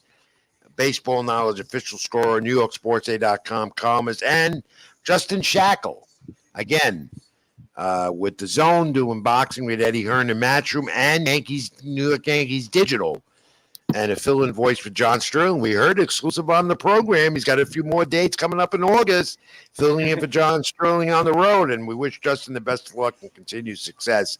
And Billy Capola from Los Angeles filling us in on the All-Star Game festivities and much more. These guys will be back on the program because, like you all, you're great supporters of Sports with Rich on the SLG Network. Like, comment, and subscribe, right, Robert? Yep. Like, comment, and subscribe. Wiz, Robert Rizzo. Like, comment, and subscribe. SLG Network Sports with Rich. And on my YouTube page, Rich Mancuso. All right. Wiz, that's about it. I'm tired. I'm going to bed. And I'll see you next week. No, I'll see you this week, but back on the air next week, right? For sure. Looking forward to it. Thank you, everyone, for your continued support. Until next week, what do we say, Wiz? Keep it in the ring. Keep it in the ring, everyone. Have a great week. God bless you all. Stay safe. Thank you. Bye-bye.